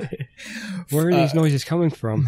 Long podcast subscribers and listeners will remember, like, I have 900 something sound effects saved on my phone, and I have basically a ringtone randomizer that not only randomizes the incoming calls but also incoming text messages. And I never mute my phone because I'm an asshole like that. I think having some video game sound effects pop off every now and again. I remember one time where me and you were talking and fucking Ryuji just pops up. Yeah! I was like, yeah, he's talking to you, Chris. It's pretty cool. So if you ever hear any random video game sound effects, Chris, or anybody else, it's not, you're not going crazy. It's my phone going off. Yeah. Yeah, so Shadow Tomb Raider, gonna, reserve final judgment until I'm done with it and probably 100% it, but a little disappointed in comparison to the previous ones. Not a bad game, just not different enough, And on my end, I especially since I own both of them, I'm gonna try to go back into those games. I'm gonna go back into the first one and give it another fair shot. I can't recall if I remember the game being very set piecey. Now it seemed very Uncharted-esque in nature. Which is fine. I don't remember if it was because I got bored with the game. I believe it might have actually been some of that, or it could have been the game got bowled over by something else. But I do remember playing that game for a little bit and going, okay, I see where this is going, and moving on. And depending on how good the game is will determine whether or not I go to the second one, and will determine whether or not I can even try the third one. But for right now, that game is very it's very meh. It's not something I'm just tripping over myself to get to. So I'll in time, sometime. Sure. So the news item that I almost forgot to talk about is the PlayStation Classic. Yay! Which we knew was going to happen. Yeah, we figured it would. But then I saw it pop up on my Facebook feed as an ad from PlayStation because I follow them. So $100 without a power cord, which is interesting. I didn't even realize that until someone pointed it out. Is in the fine print underneath it, I was reading through the comments on the store page or one of the blog post page or whatever on a Sony site, and some people were saying that the USB cord that comes with it is enough to power it. So you can plug into a TV's USB port or even a computer's or, a phone charger. Wow. To power it, which if that's the case, okay, sure. Makes sense. Everybody has a phone and a phone charger. Yeah. So, okay, sure. If you're going to say, if that saves me money, in the end, okay. If that's not the case, then I'm also going to be one of the unhappy people. Yeah. Idea I had that would have been pretty cool, though, and I don't know what kind of adapter it does take if you buy one, but I would have liked to see it use the original PlayStation cord. So if you already had one laying around in a box somewhere, you could go, oh, hey, I have one of those. Yeah. And plug your original PlayStation cord, power cord into this new little piece of hardware. That seems pretty cool.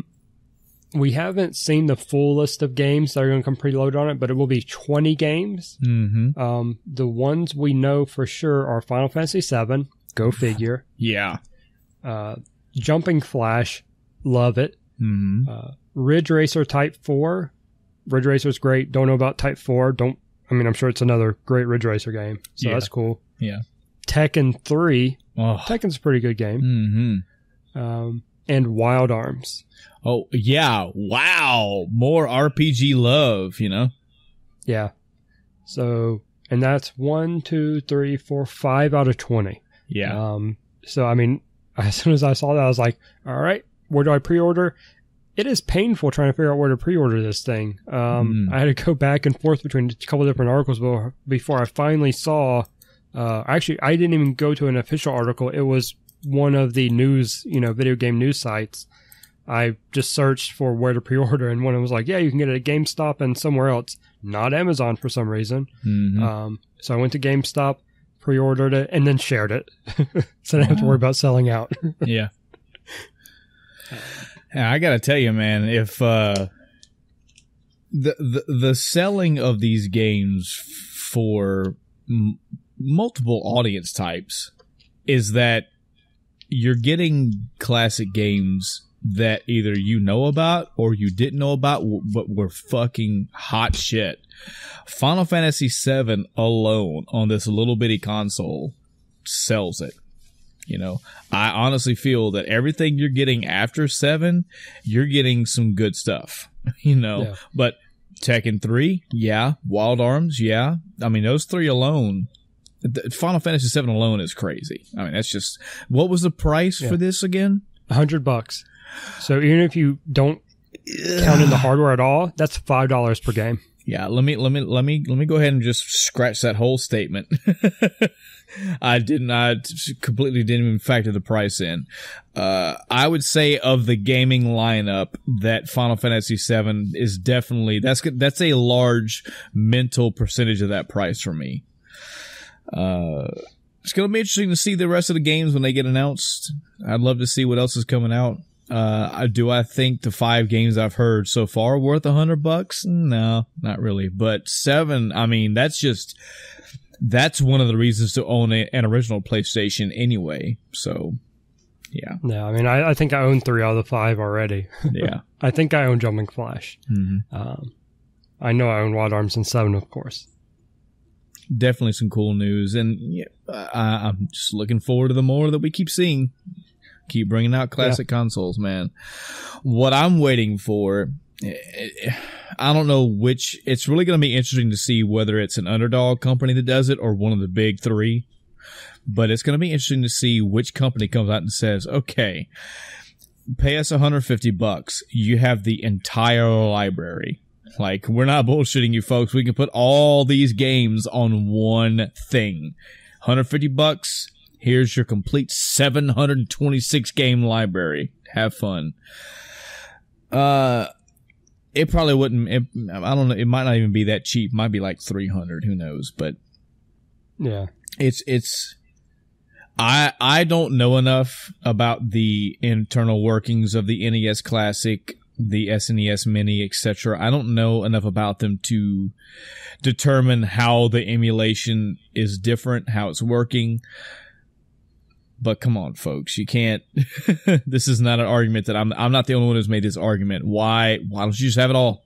Why don't you just have it all? And that's actually something that when I was reading, apparently people, of course they did, but they modded the NES and SNES Classics and put on the ROMs they had already. Yep. So they could play them on the Classic, and it had the space.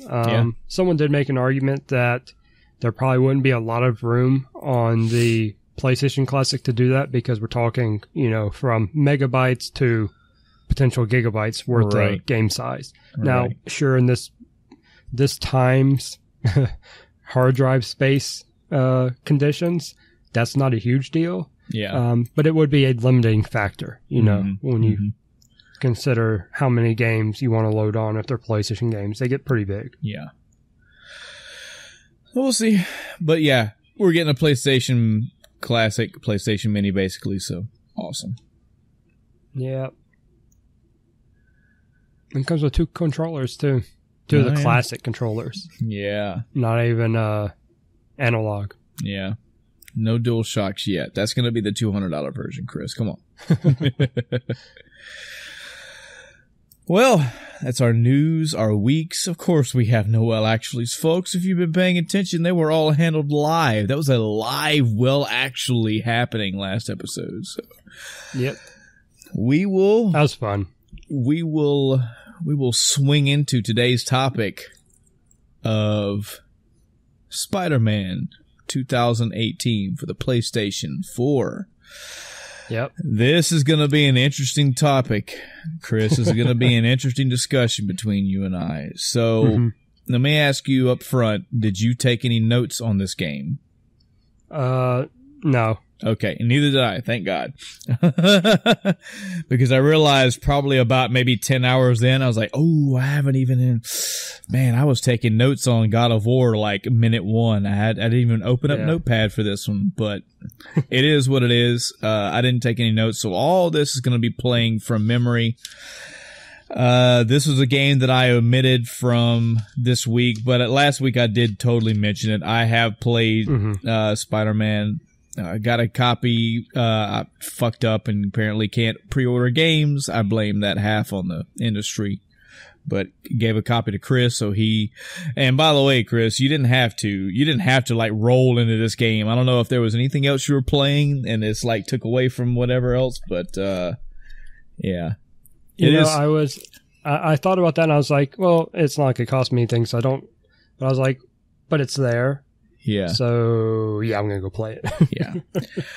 So, Spider-Man 2018 on the PlayStation 4. We both played this game pretty much at launch. I had it pre-ordered. Apparently, I didn't know that I had 2 copies pre-ordered, but I had it pre-ordered for some time. Chris, you've beat the game. I think you put on Facebook already that you've platinumed that game, so you're pretty much, you have completed that game. I have beat it. Minor little pissy nitpick off the bat. No in-game timer. I went through my save file, no timer. I went through the PlayStation 4 save file itself, no timer. This is something that's crawling up there with I'm not hearing excuses any longer. I'm gonna sit down and make a list of shit that it's like, okay, folks, it's 2018, 2019, 2020, whatever. This is no excuse anymore. And at the very top of that list, in a platinum throne waving around the largest flaming sword that he can swing around, is a guy screaming at the top of his lungs.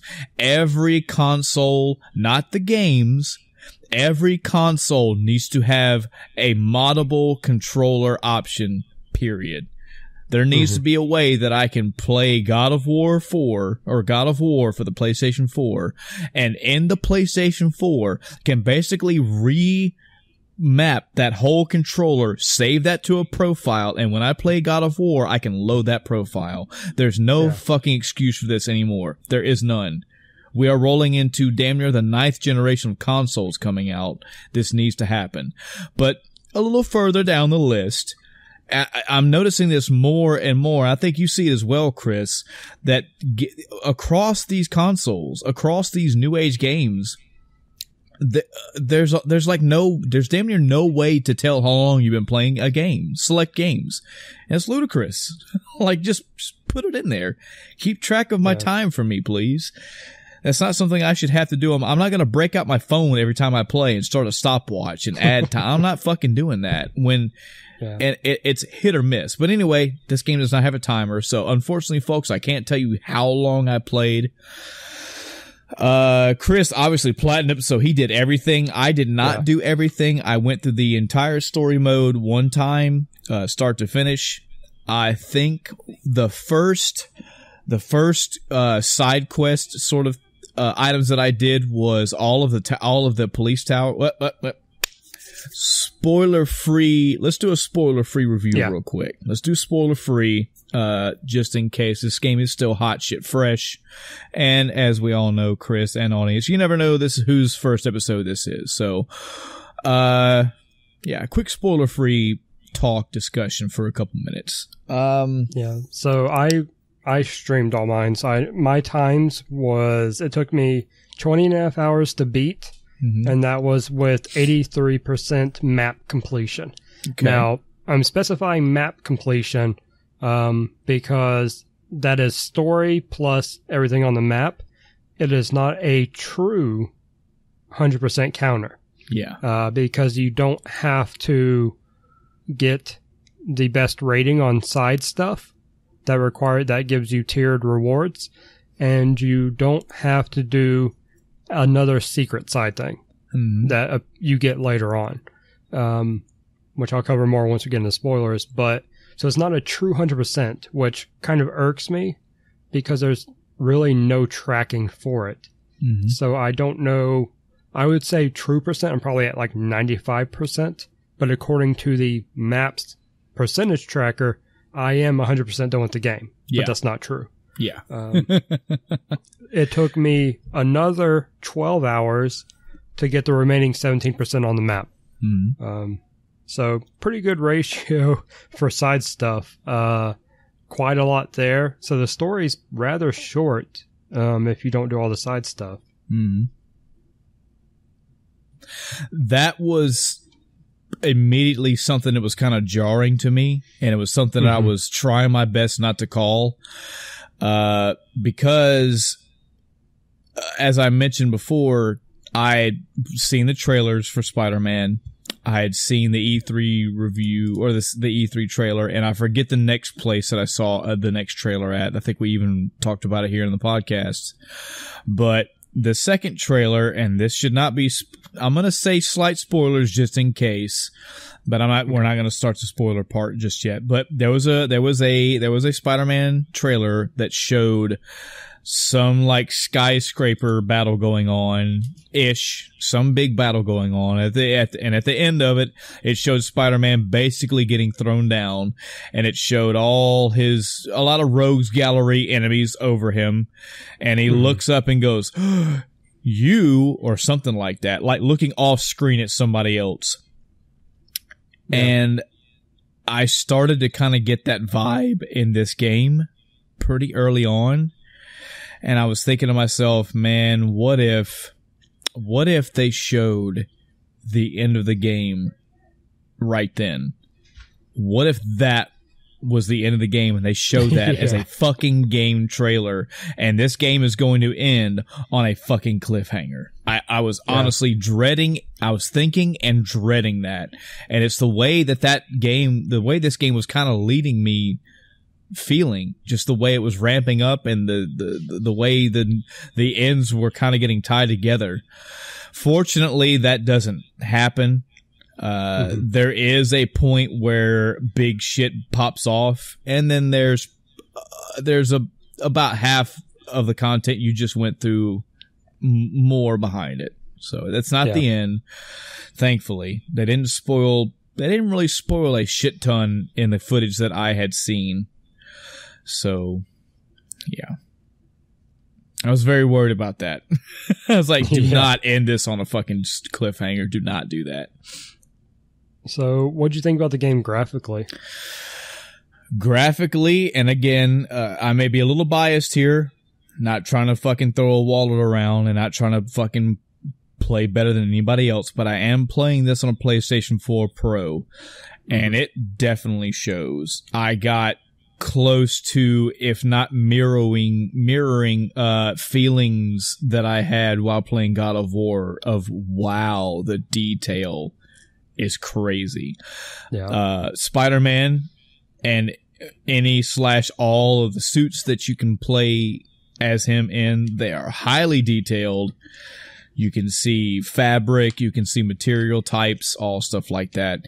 The facial animations and this happens often when the game focuses in on facial animations, is wow, stunning. Like you can see all the perfections and imperfections in all these characters, their faces, their movements, their expressions.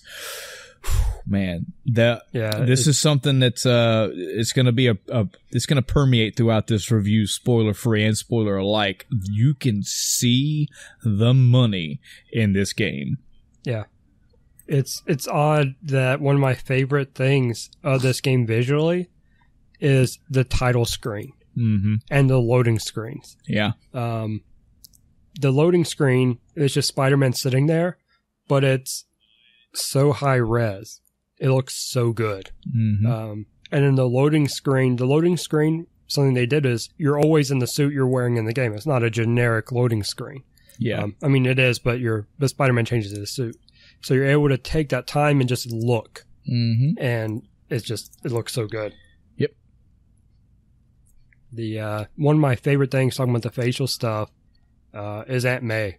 Yes, her expressions. It's like, that is, I don't want to use the word photorealistic, but because it's not, I'm talking about the graphic level, but the quality of the similarities between her facial expressions and what, I'm trying to think of who the person she looks like, but it looks, the tics and the minor things, it's just, that looks like it's a person, a real person. This is how I felt with Otto Octavius. I mean, every time a scene played out between Peter and Otto, they would focus in a lot on Peter, but a lot on Otto. And it's just like, wow, that's just a guy. That's just a guy. You know, that's not graphics to me. And it's, can't say it enough, folks. You're going to see money in this game all over the place. And not just in graphics. You're going to see it in a lot of places.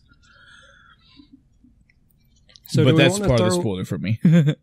Yeah. Do we want to throw out some sort of spoiler-free opinion or thought overall? Yeah, let's do that because I'm ready. I'm antsy, and I'm ready to talk about it. And we can't really. I honestly don't feel comfortable about talking about any particular about this game without spoilers. Spoilers are going to happen, and part of that's going to come with my thoughts and review.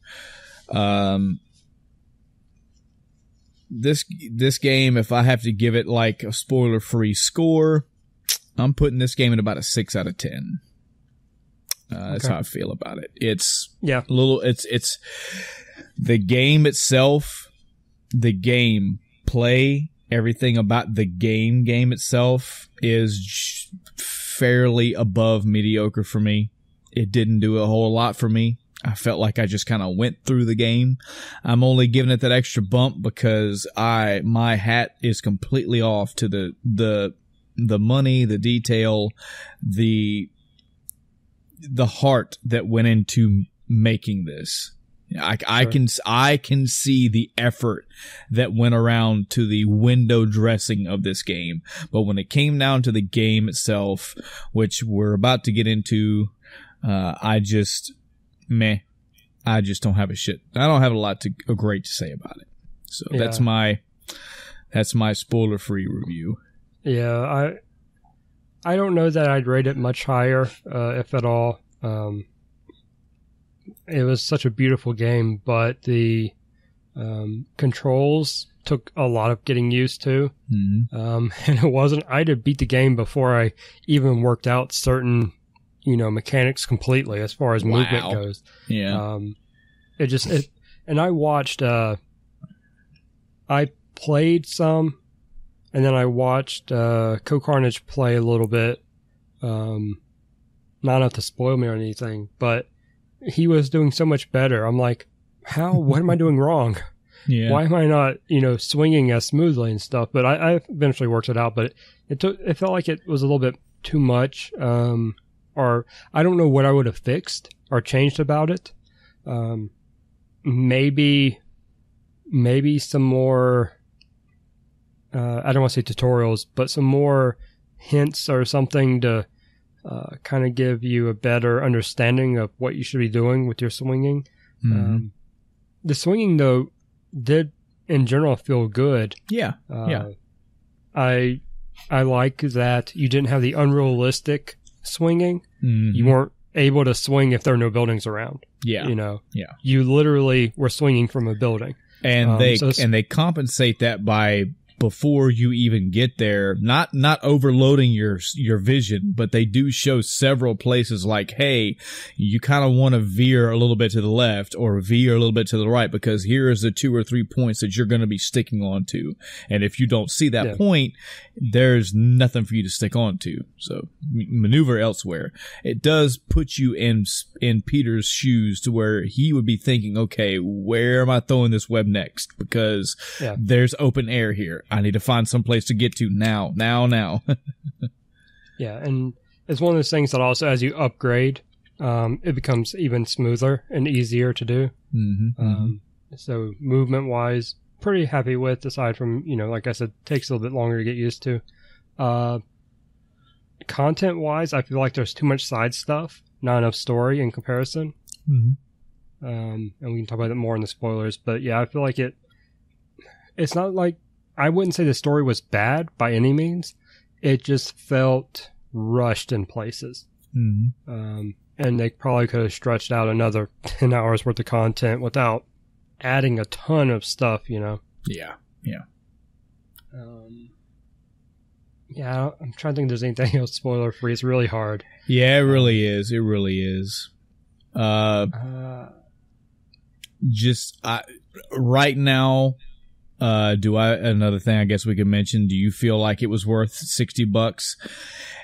That's really hard to say, folks. Honestly, for me, it really, really is, because this game, from the polish, is worth the $60. But at the end of the day, it is a video game for me. And I apparently, according to the sales, this game's already made its fucking money. So if you don't have this game as of today's recording, which would be September 20th, 2018, I would say if you want to wait till it drops in price, wait. If you want to borrow it from somebody, rent it from Redbox, whatever. I don't think this is one that this is not a system seller for me.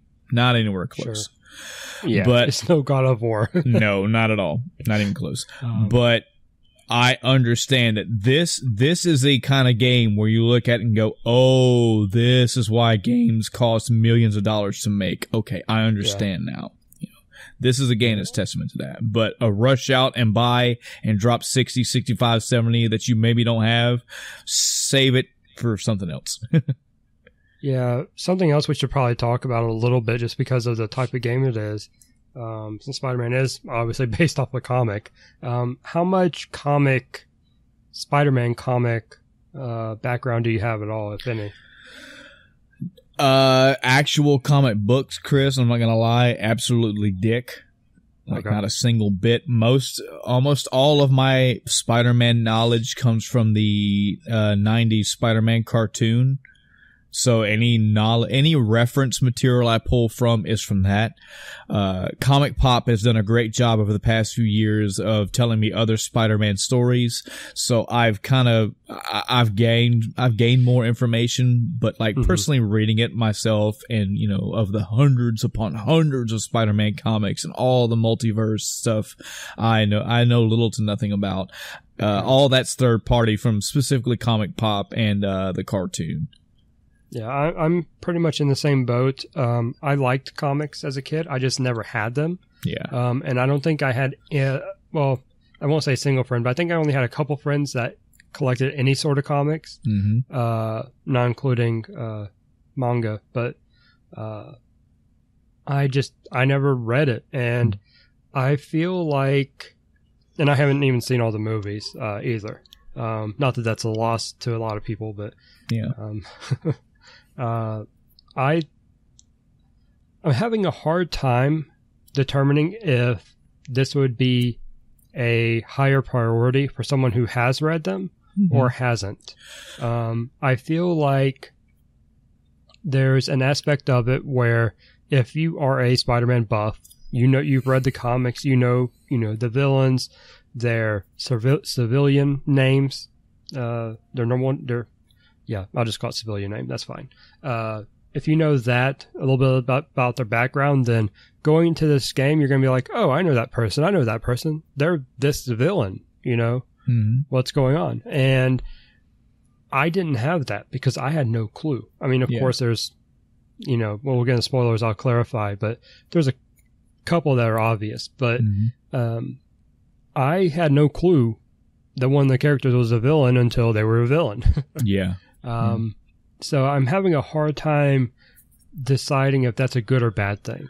What I've noticed, what I can gather, and again, this is from I'm like a 30% knowledge person on Spider-Man, is that this game has a pretty good mix. It feels like it does. It has a pretty good mix.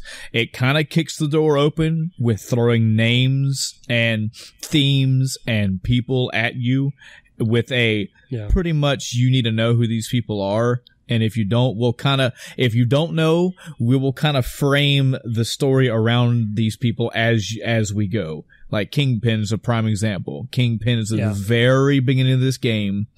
And it's not Kingpin coming up in the world. Kingpin as a villain is already established. Point of fact, in this game, they make it a blatant point of showing you this. Spider-Man this is also not a Spider-Man origin story. Peter's already 8+ years into doing this. So it has a pretty good feel of you're coming in and we're assuming that you have a little bit of knowledge. If you don't, that's also okay because this game kind of shakes things up a bit. They kind of have some of their stories that are the same, but they just mix things up a little bit. It's their own, I almost want to say it's their interpretation, but it's more like they just change some things just to kind of maybe keep you on your toes. But basically, they have their own interpretation. There are some people that you're going to see and you're going to go, I know where he should have already been, but they're not even talking about any of that. And you'll find some people that you're like, they're not there yet. Oh, okay. So they're coming. Okay. They're going to be, okay. I get it. Yeah. So, I don't feel that you have to be some Spider-Man expert to get what's going on in this game because I am not. I got pretty much everything they threw at me. And I felt like they had a decent amount of backstory around the people that were on stage to understand that at least who they are, what their motivations are. I mean, are they good? Are they bad? That kind of stuff. Yeah. So I guess my bigger question, the better way to frame this, in a specific question for you is, do you think being a Spider-Man buff, knowledgeable about Spider-Man, would make this a better value for you? Do you think they treated it well enough that it has that increased value? I think so. I think from what I'm seeing and what I've heard from a few Spider-Man aficionados, I could count them on one hand anyway, is that they like, specifically when it comes to Peter, they like the way that he was treated in this game. Yeah. So all the villains around him and all the protagonists and antagonists alike, the interpretation that's been given has been done justice. It's not something that's way out of their league. Right. Kingpin is not some fucking trucker. He's still Kingpin and you understand even by name alone, but you understand what the game tells you that Kingpin is, what his role in this universe is.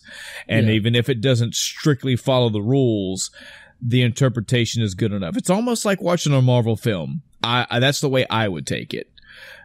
I can't strictly speak as a buff, but I have to assume that at least at a minimum from Peter's viewpoint, and the way that they treated Peter, it's going to be good for you.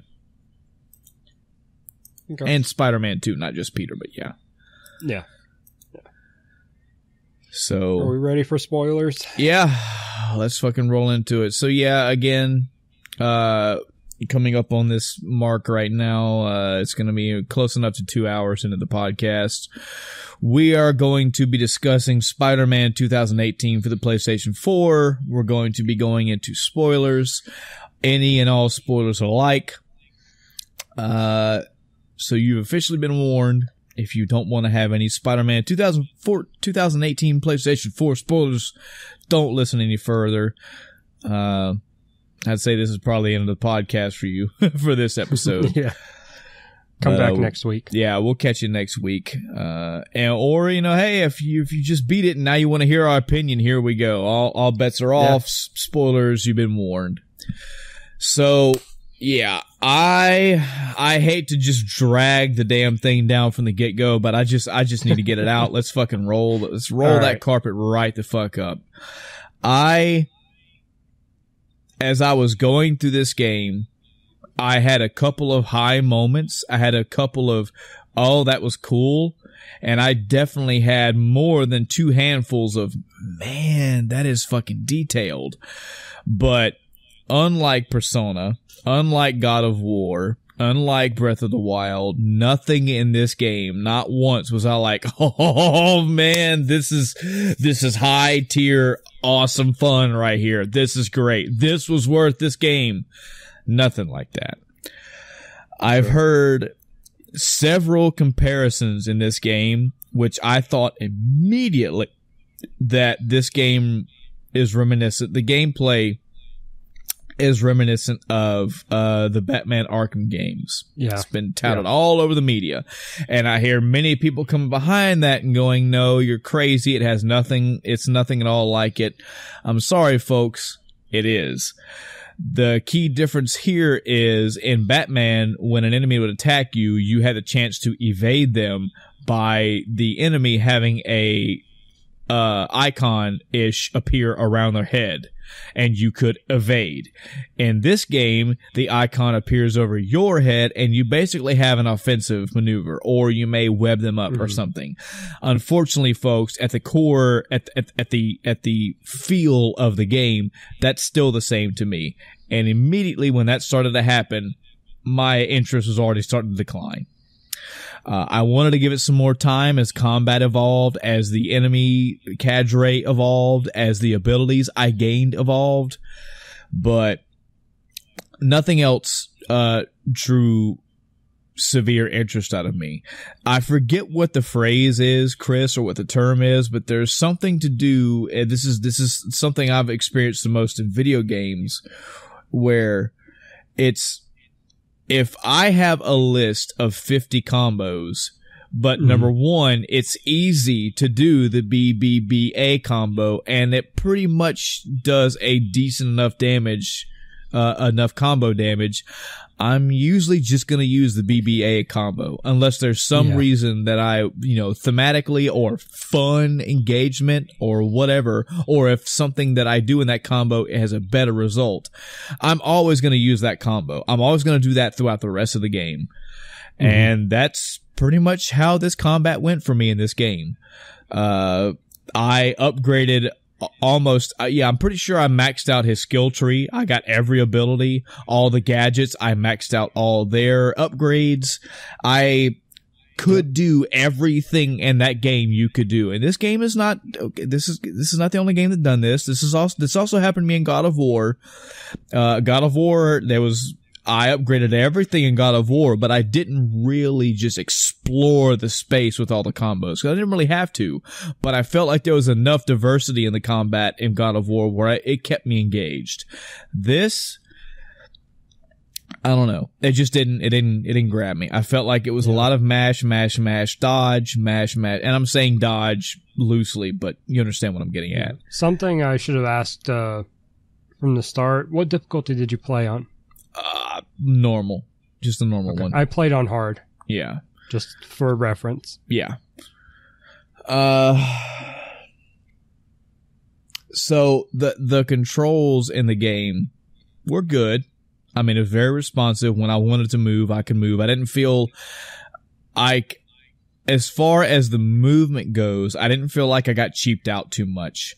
The times that I felt like I got cheaped out was when I was fighting multiple enemies and one or two or more of them were the brutes, the big ass fuckers. Yeah. And those piss me off because they track you like a motherfucker. And that's not cool. Because if I'm moving out of the way, like there were times, Chris, I would have to, again, I'm saying dodge loosely, but I would have to evade like 4 or 5 times in a fucking row just to get away from this guy before I just said, fuck it, and just web swung and got out of the area. That's ridiculous. There was a lot of times where if you evaded like too soon, even though you'd land like behind them, their punch would carry them in a circle and still hit you. Yep.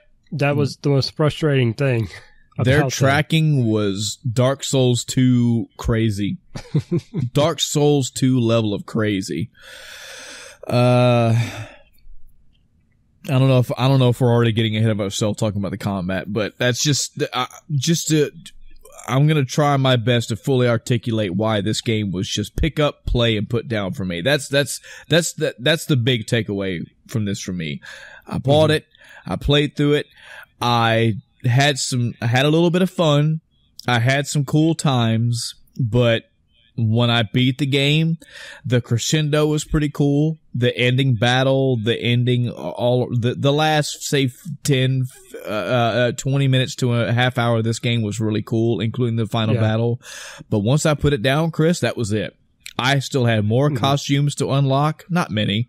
I still had all kind of side quest shit I could do. Apparently, 100% of this game is not that difficult because apparently everybody and their fucking mama's platinum in this game, so I could have done that too. But nothing drew me in more. There may even be a secret ending, which maybe obviously if you platinum it, you may have seen that I haven't. But there's nothing to make me really want to go back and play this game. It's gonna take somebody with Michael Huber-esque hype to make me go, okay, fuck, apparently I need to go back and do some shit in this game that I didn't do. Picked it up, played it, and I'm done with it. Yeah, I in general, I was pretty much the same way. I did have a lot of cool moments just because of how little I knew about Spider-Man lore.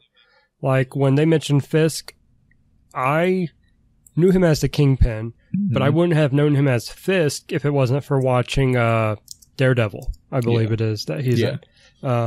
That's how I knew him. But then with, like, Otto Octavius, I'm like, I know who that is.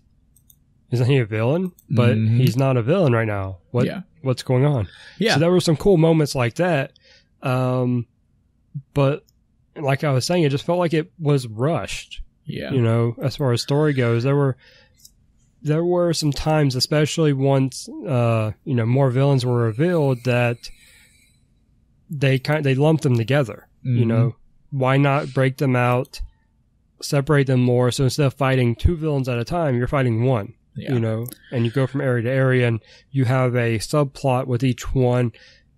Easily add hours more to the game, and as long as they did it right, it wouldn't be a bad thing. I mean, this game it's really... Not like Go ahead.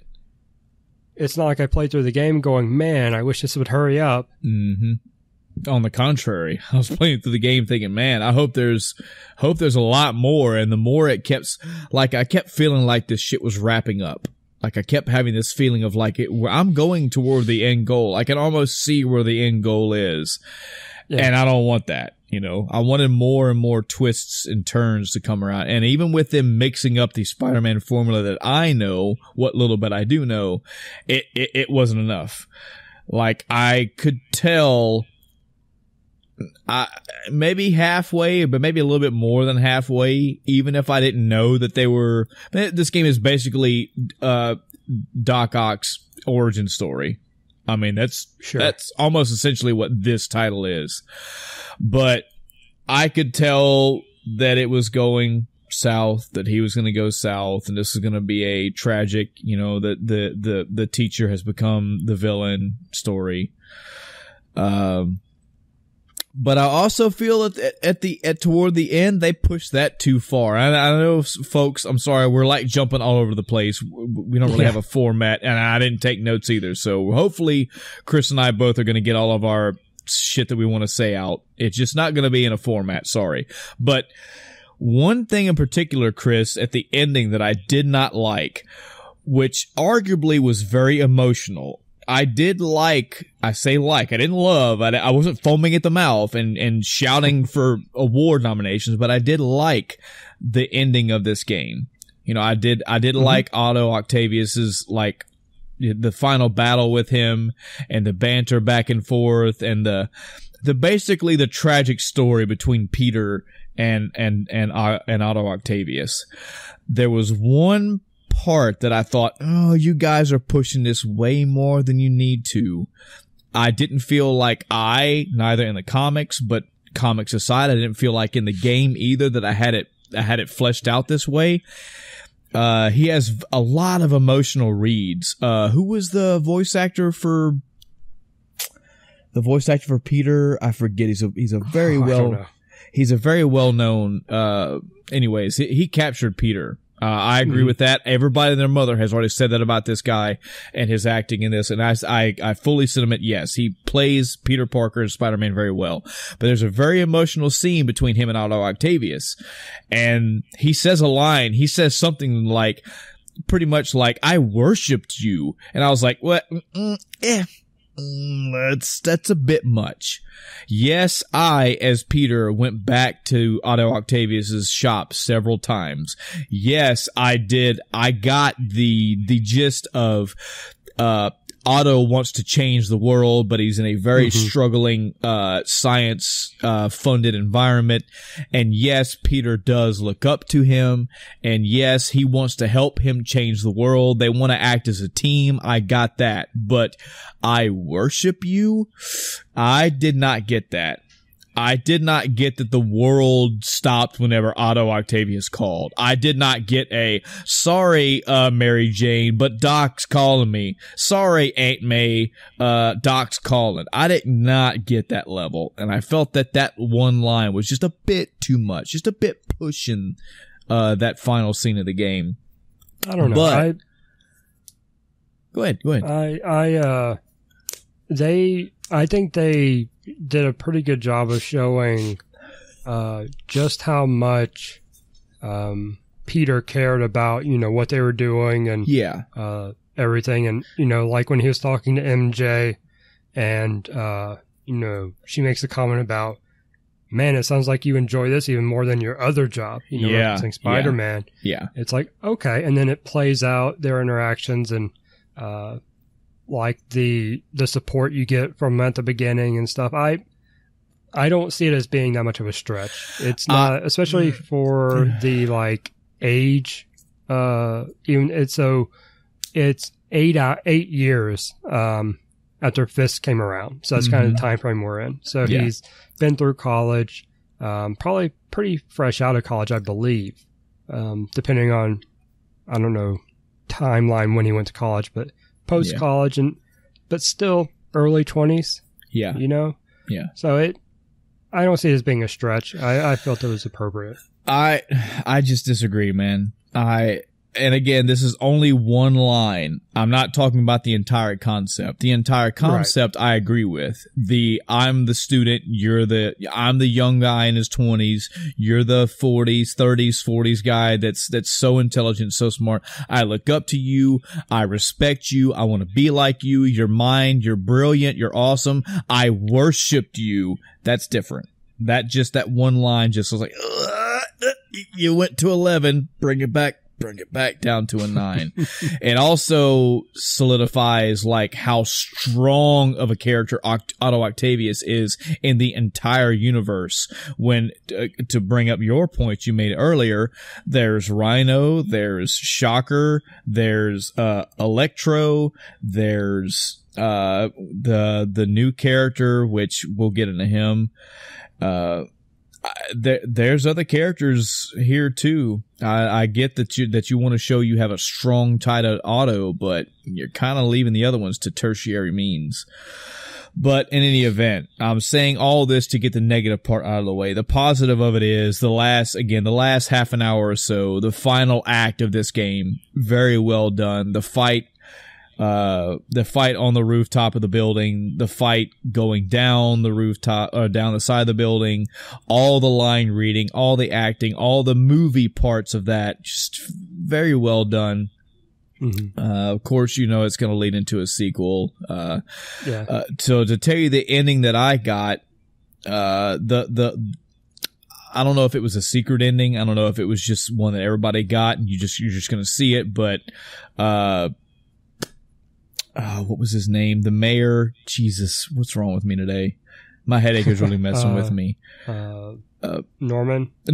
Yeah, Norman Osborn, goes into his little secret room, and this area that you saw earlier but you couldn't get into opens up, and apparently it's his son, and his son is in there floating, and Norman starts to cry, and he's like, "I love you, son. I'm gonna find this cure for you." And you're like, is this like the goblin virus?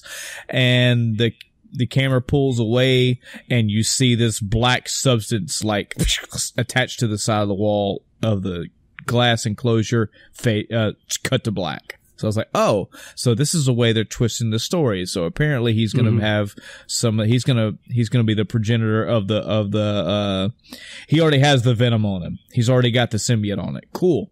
All right, cool. I can dig that. Was that venom? Or was that something else? I didn't see that as venom. I thought about it and I was like, no, it looked like web, like normal web, just different. It looked black to me. It looked black and on him in a very weird, it was webby looking, I would give you that. Yeah. And if I'm wrong, I'm wrong, but that was my interpretation of it.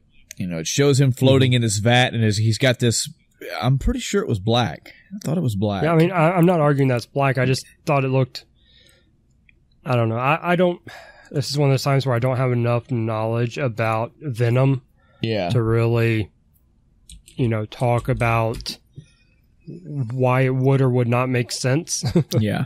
That makes sense. But I don't know. Maybe I'm wrong. I'm sure we'll get all the corrections in the email at endoftimecast@gmail.com. Let us know. Yes, Chris, it was Venom. Or no, that was the Goblin virus. It's just the way they're showing it.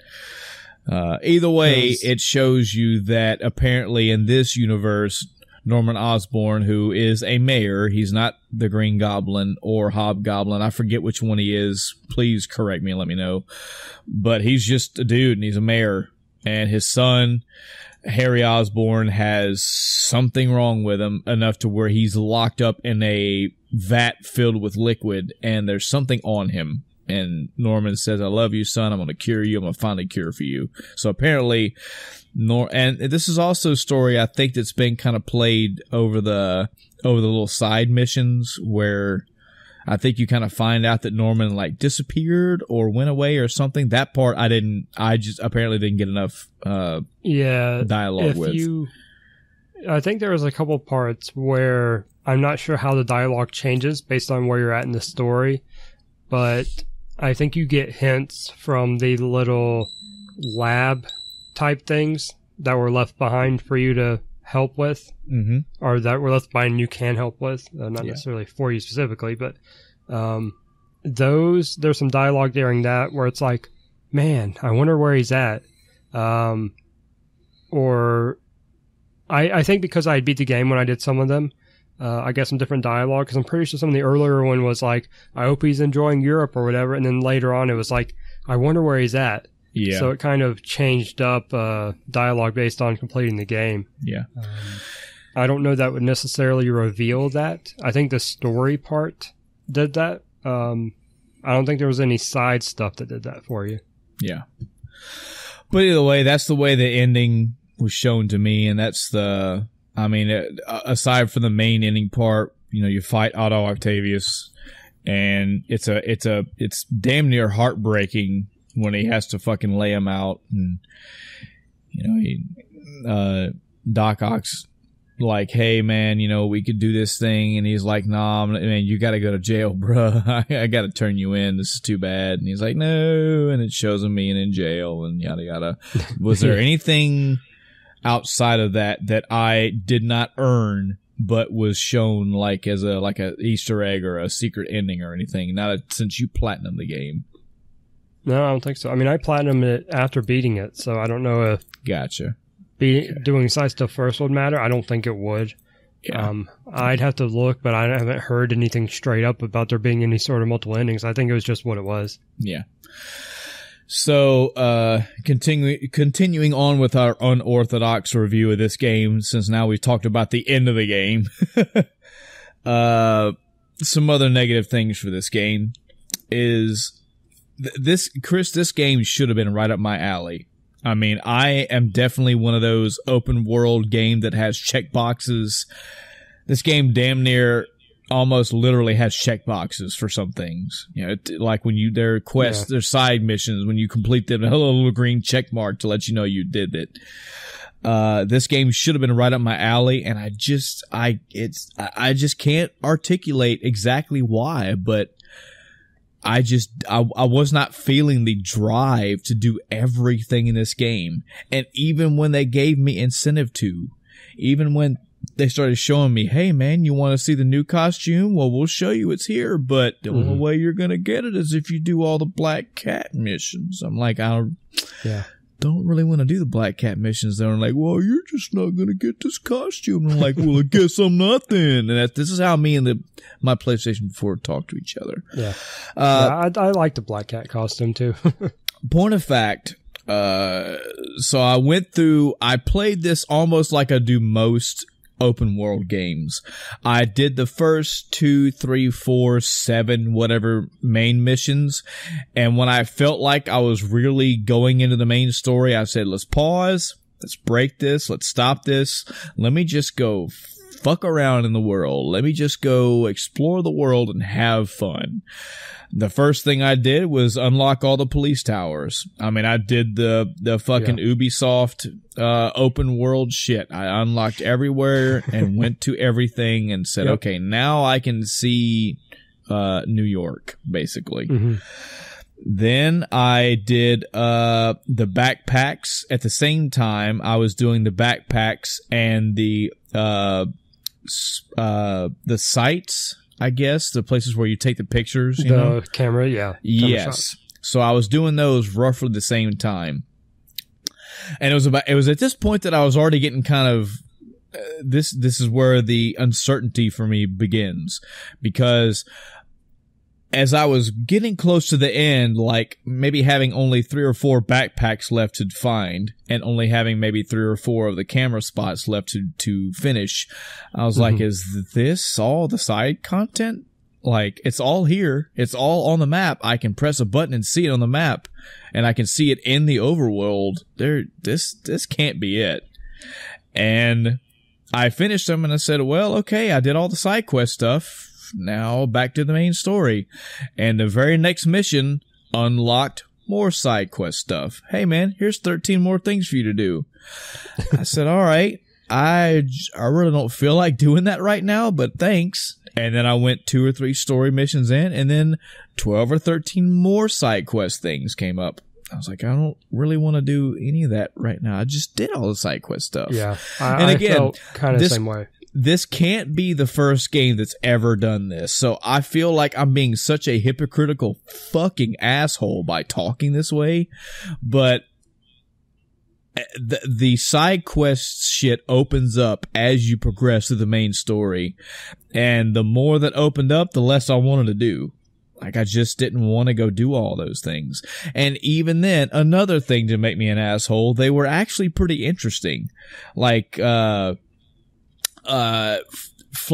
the birds. There's a side quest thing where they say, hey, here's a narrative-driven reason why there are like 15, 20, 30-something pigeons all across New York.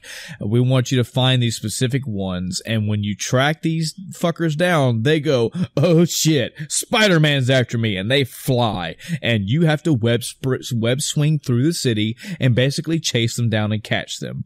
And honestly, aside from standard old-school Grand Theft Auto shit of like drive through these rings, I found that pretty entertaining. I just didn't want to do them.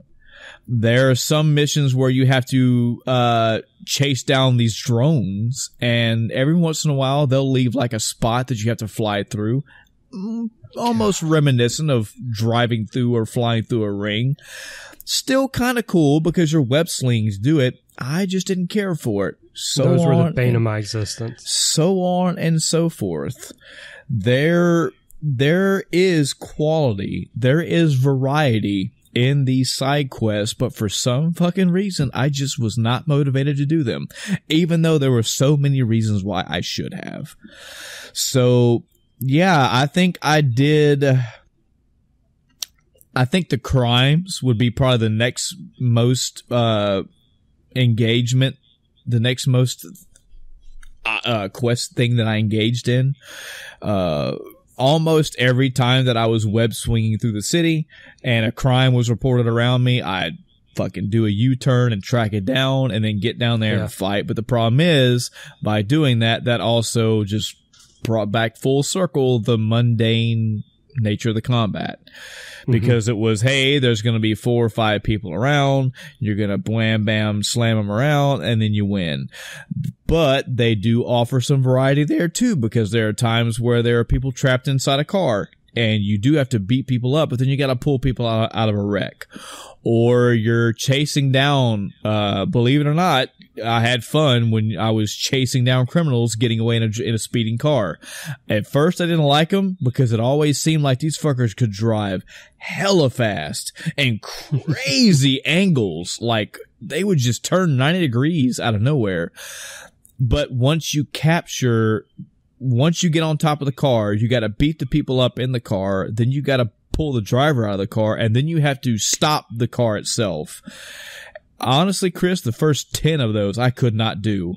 Yeah. Until I realized that they want you to be mashing the fucking button as soon as you throw the driver out. And if you did not do that, you were never going to match. You could not do that. But once I got that part down, they finished. But all that being said, there wasn't anything about those that really made me go, "Oh, this is awesome." I just kind of did them for whatever reason. Yeah, I was talking about the tracking of the 100%, and it really annoyed me when I spent 40 minutes. Actually, it was 40 minutes one night and like 20. So I spent almost an hour, I think, working on one of those drone chases to get the gold score. Wow. And when I completed that, not only did I got some more tokens, of course, but my percentage did not change. I got no completion indicator anywhere. Wow. That I had got, essentially 3 stars on that one. Mm-hmm. I only knew that if I hovered over it on the map. Percentage didn't matter. I have 100% on the map, and I have 2 of those drone things not gold starred, which bothers me, but doesn't bother me enough that I've gone back to do them. Yeah. I'm just happy with my platinum. Yeah. I don't know if you saw them, but there are also the secret photos that you can take. No, I don't think I did. Okay. So there's actually a suit where the power that comes with it is to see secret photo opportunities, which are essentially the same thing as the main ones, the location photos. Mm-hmm. But these are specifically, you can't see them until you're, like, say, a block away or so. Mm-hmm. And there are 50 of them. Wow. But there is no tracking in the game for it, except when you get one and it tells you how many you have. So I think I'm at like 36 out of 50 or something like that, just by getting them when I happen to see them while I was doing the rest of the game. But the fact that you can't track them means that there's no way to know which ones you're missing. Okay. So I have no way of finding, I could find a checklist someone would make, I'm sure, of course. Yeah. But I wouldn't have anything to check it against. Yeah. So it'd be one of those, Assassin's Creed Feather situations all over again. Mm-hmm. Which one am I missing? I'm going to go across the entire map to every 50 points, and see which one it is. So that probably was the most frustrating thing about the game to me, at least mechanically, because it was very, very disappointing not to get credit for an hour's worth of work. One token. I so feel like this is my whiny fucking childish nature coming out with this game, because I feel like when I ask open world game developers to change aspects of their games or add variety or whatever, they have given me many of those things in this game, and yet as a whole I'm like, yeah, but the game's kind of bleh. Like, no, I feel it. If the game industry comes to me and says, well, now we don't know what the fuck you want, I'll say, yeah, I guess I don't either, because you did a lot for this game. You offered a lot, brought a lot of changes to the table, and I still walked away going, meh, it's all right. Yeah, I'm yeah, it's kind of hard to really point out really what made it so, I don't know, grindy, which isn't. It's odd to say when talking about open world game. Of course, it's grindy. Assassin's Creed games are grindy, but I don't know. I think a lot of it had to do with the combat, because after getting to a certain point, I was like, "All right, who do I need to fight?" This is a very odd thing to say about a game in general, but something I really liked was the stealth in this game. Oh boy, oof, Chris. I enjoyed the stealth more than fighting. I did not want to fight. If I could stealth my way through a mission, I absolutely would. Yeah. Because I didn't want to deal with the fighting. I don't know why. I guess because this was another thing that I've already done this a lot in the Batman Arkham games, and I saw them playing it out here. While there was not a strong emphasis to it, I will give that much. They didn't treat every mission as, hey, Peter, you need to stealth your way through. They peppered those throughout, and they, in a Metal Gear Solid way, pretty much let you know, hey man, you kind of want to stealth as best as you can, because if you can, you're basically not going to have any combat. But the moment you let loose, it's on. And that part I like. But I didn't like the stealth thing. I didn't expect it. I didn't want it. And the more they kept trying to reward me for it, I was like, I don't want to fucking do this. I'm Spider-Man. Let me Spider-Man through everything. Another good thing that I can hear a friend of mine talking about, which is a plus to the combat in a way, and I guess is good whenever the shit does go down, is a friend of mine once told me that one of the main things that he likes about Spider-Man is I don't know what the not would be, but it is that Spider-Man has multiple ways of dealing with things. Like when he watches Spider-Man movies, particularly the Marvel Cinematic Universe films, he, and a couple of the old ones too. I think the Amazing Spider-Man did this a little bit, is showing off how Peter uses his mind in combination with his suit powers or his powers to take care of business. So when he is trying to go from one building to the other, or if he's trying to super kick somebody, he'll web to the left and web to the right and then back up and use his webbing as a slingshot to drive his feet into somebody. Like that. Or webbing a manhole cover and swinging it around and using that as a projectile weapon. Shit like that I like. And there was a lot of that in this game. The problem with that is that it was always the same. If I was in an area and there was 5 enemies to fight and there were 20 different things to web swing, I would web sling it, spin it around my head once or twice and hurl it at an enemy, and that's it. And if I wanted to do it again, the same thing again and again and again and again. I think that the more powers you unlock, the more diverse these become. And it could also be that combat was happening so fast at times I didn't really notice it all happening. I was too focused on the enemies and the action to see the really cool shit that Peter was doing. But it still all boiled down to pretty mediocre, lackluster combat for me. So I think the most variety combat had was in the finishers. Yeah. Which there were a lot of different finishers, depending on whether you're in front of, behind, and the air, on the ground, how far away you were from them. But I kept most of my finishers to heal myself. Yeah. I really felt that on the playing on hard, where I used the very first ability you have in the game that gives you more focus or whatever it's called. Yeah. And then spent it on healing most of the time. That did get better. I started equipping the suit equipment, your little 3 things you get to equip. Mm-hmm. I had one that using focus to heal gave you more. And I had the one where melee did less damage. Mm-hmm. And then later on, I think I switched to one that was for bullets to do less. Yeah. And my third slot until I probably should go and change it if I didn't already if I ever play again. But the third one I just had on experience from enemies has increased, so I'd go level faster. But I always had that damage reduction. And then later on in the game, I switched to the suit power instead of the focus, where it would actually make me completely invulnerable for a bit. Yeah. Which is really nice in combat, especially against the brutes. And I can already hear the arguments coming in. Dude, you should have picked a better suit. You should have picked better options. There's better ways to do it. But I promise you, I use most of my focus for healing.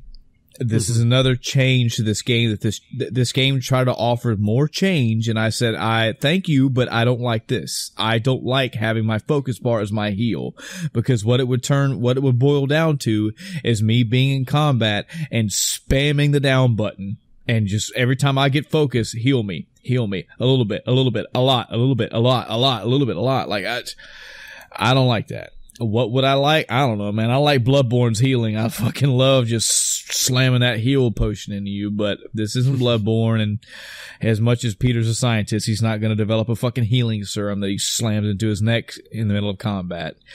It's a design change, and I appreciate it, but I didn't care for it because it robbed me often from seeing the other benefits of the focus bar. So let's get into another negative aspect of this game that it was just mediocre for me. I didn't really care for Martin Lee. I didn't really care for the new antagonist. This is, from what I can understand, unless I'm completely wrong, commenters, let me know. Audience, guys and gals, let me know. The character of Martin Lee, from what I understand, is a new character developed for this game, and that's always awesome. Appreciate that. No? Negative Man is a thing? Yes. Since 2007 as a cameo, in 2008 full involvement. Well, then I will strike that from my record. Thank you for lecturing me, Chris. I will tell you that of all the rogues gallery that I know of Spider-Man, this is not one of them. I don't know him, and honestly, I did not either. Going through the game, didn't care. Now, what I understand around this game is that apparently you can learn more about Martin's history, about his background, about why he is the way he is in this game. And you get that fed to you, but it just wasn't a lot that I don't know why I didn't care. I just didn't care.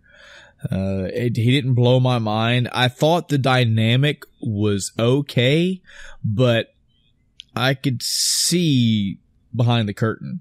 I'm like, dude, you're so a villain. This is also something that's spoiled for you if you saw the Spider-Man previews at E3, is that this is a bad guy. arguably one of the biggest bad guys in this game. So me going through the whole charade of, oh, it's so cool. You know, he's just a fucking rich dude that wants to help society, and he's got this homeless shelter, and man, he really cares about people. Oh no, Chris, he's a villain. Oh no. Maybe his impact would have had more impact if I didn't know that already, but I'm like, man, even I don't even think so. I think even if I didn't know, you guys are purifying him up way too much. He's got way too much sheen on him. I didn't remember that from E3.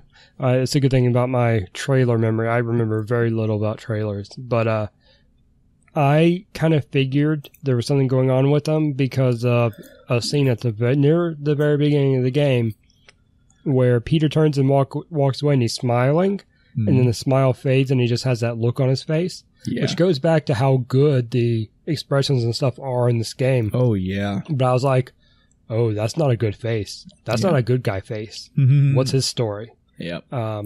Yeah.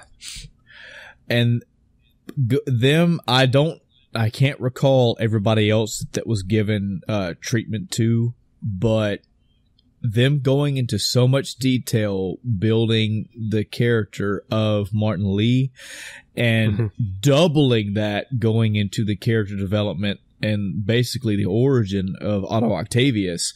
When the other rogues gallery come in, they're basically washed. I mean, we're villains to be villains, which at this point in the Spider-Man storyline, they already are. But they're almost treated as throwaway as they can be. And exactly. And that I hated that. Because I thought one thing that was very cool about this is there is a redesign for Electro. In the comics, he's got this really outdated, corny looking green outfit with he's got like 5 electric bolts jutting out of his face in the comics. That's his mask. In this one, they have redesigned him to where it's basically like he got electrified or something, and which they have created these marks on his face in 5 separate directions. So it's, instead of a mask, this goofy looking mask, it's electric scars across his face. Pretty cool design. I like that. But him, Rhino, Scorpion, Vulture, and even Shocker, who apparently is the goofball villain of the story, they fucking shit on him every chance they get. Their designs look cool. Their costumes look cool. Their voice acting is good enough, but their characters as a whole, they came and they went. You know, I dealt with them and then they were gone. And I'm like, man, they should all get this treatment. You know, I feel like they should. I understand the game can't give you everything. Like, you wanted a Spider-Man that's already in the mix. He's already 8 years in the mix. We can't go through every origin. We wanted to have character. We wanted to have a rogues gallery that's already established. But man, they look so good. I just didn't care about them. You know, they did a couple cool things with them. You know, when they had the fight between Electro and Vulture, very cool. You know, where you fought both of them at the same time. Yeah. I had a good time with that. Thought that was pretty cool. Pretty different. But the other ones, oh man. Something else I don't like about this game, Chris. Something else I just didn't care for that just rubbed me the wrong way. I did not care for either the Mary Jane sections, nor did I care about the Miles Morales sections. Yeah. The characters I cared about, yes. The parts where I had to play as them, no. Yeah, more stealth stuff, and me going from web swinging across the city to let me not let this guy see me in his cone of vision. Just slam the brakes on the gameplay for me. And I didn't care for it. The coolest thing might have been the time where Mary Jane was trying to run from Rhino, but no. It's kinetic, fast-paced, web-swing action to kneel, slow crawl, stealth. I didn't care for. Yeah. And just real quick to share this with you and our audience, I just had a minor crisis because I was like, Shocker, who is Shocker? And I actually had to look it up online. That's why I was so quiet this last couple of minutes. Yeah. Because I was like, oh my God, who is Shocker? At first when you said Shocker, I thought you were talking about Electro, and I was like, okay, you just said the wrong name. And then you said both of them, I was like, okay, so he's clearly talking about someone else. Who is Shocker? Because he keeps calling him Herman, so it didn't. The Shocker didn't stick in my head. Yeah. Oh man. Yeah, every time he comes on screen, you have main story missions where you go after this guy. And it's like, oh man, Herman, you're just robbing a bank again. You're so dumb. He's like, I guess I am, and he gets webbed up, and yeah. What'd you think about the Peter MJ stuff? It's not Spider-Man if you don't have that relationship aspect of it. Usually with MJ. This is some. I'm glad you asked, because I feel like I'm just shitting all over this game, and believe me, there's actually some really good stuff in this game. The story of this game is pretty damn good. It's about an 8 out of 10 for me. 8.5 maybe. But the story is very good. And the reason why, it really does for me, it does a good mix of balancing these hyper powerful, be it power as in political power or money power or superpowers, and regular fucking everyday Joe Blow people. Yeah. Peter is still Peter. He's still a young man. His job is whatever. He has little to no money. He has life struggles. He has life problems. He has relationship problems. He's always worried about his Aunt May. It's just he is a superhero that is humbled enough to still deal with everyday life. And in connection to all this, yes, part of that is with MJ. And in this story, I don't know where in the comic book canon it takes place, but it does happen where him and MJ break up. Yeah. And in here, that's where they are. They've already broken up. They've gone their separate ways. I don't even think they're even in talking, because I think when he first sees them, they act like they haven't seen each other in a long time. Yeah. It's been 6 months. Right. So at this point in the story, he's heartbroken, but he's already moved on. They're both leading their separate lives, and then they, by happenstance, come back together. And this is a plus for this game and for the story. Him going through the motions of, should I call her? I don't know. Like, I don't want to push it, but I really want to talk to her. Let's see how we handle this. Let's see how she handles it. Should I text her? Like, there's a scene where he's texting her back and forth. Yeah. And that scene was so real of how they were talking to each other, because I, in my life, have been in that situation where I'm talking to an ex that I want to get back with, and it's like, I may have said the wrong thing. How did she respond? Ooh, okay, I said the right thing. Let me respond this way. Oh, she didn't like that. Oh God, I need to save it. I gotta save it like that. Peter Parker is just a fucking dude. He's just a guy, and he has regular guy, everyday life problems, even though he is Spider-Man. There's another scene, there's another part that clearly shows him as just a fucking person. It just so happens that him being a Spider-Man and able to traverse the city made it easier for him. Matt from Two Best Friends pointed this out as well. So he gets evicted from his apartment. And he's like, great. You know it's coming because he talks about he may be getting evicted.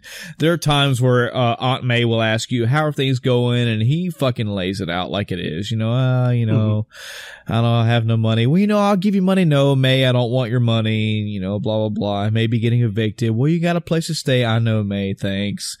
Just real shit.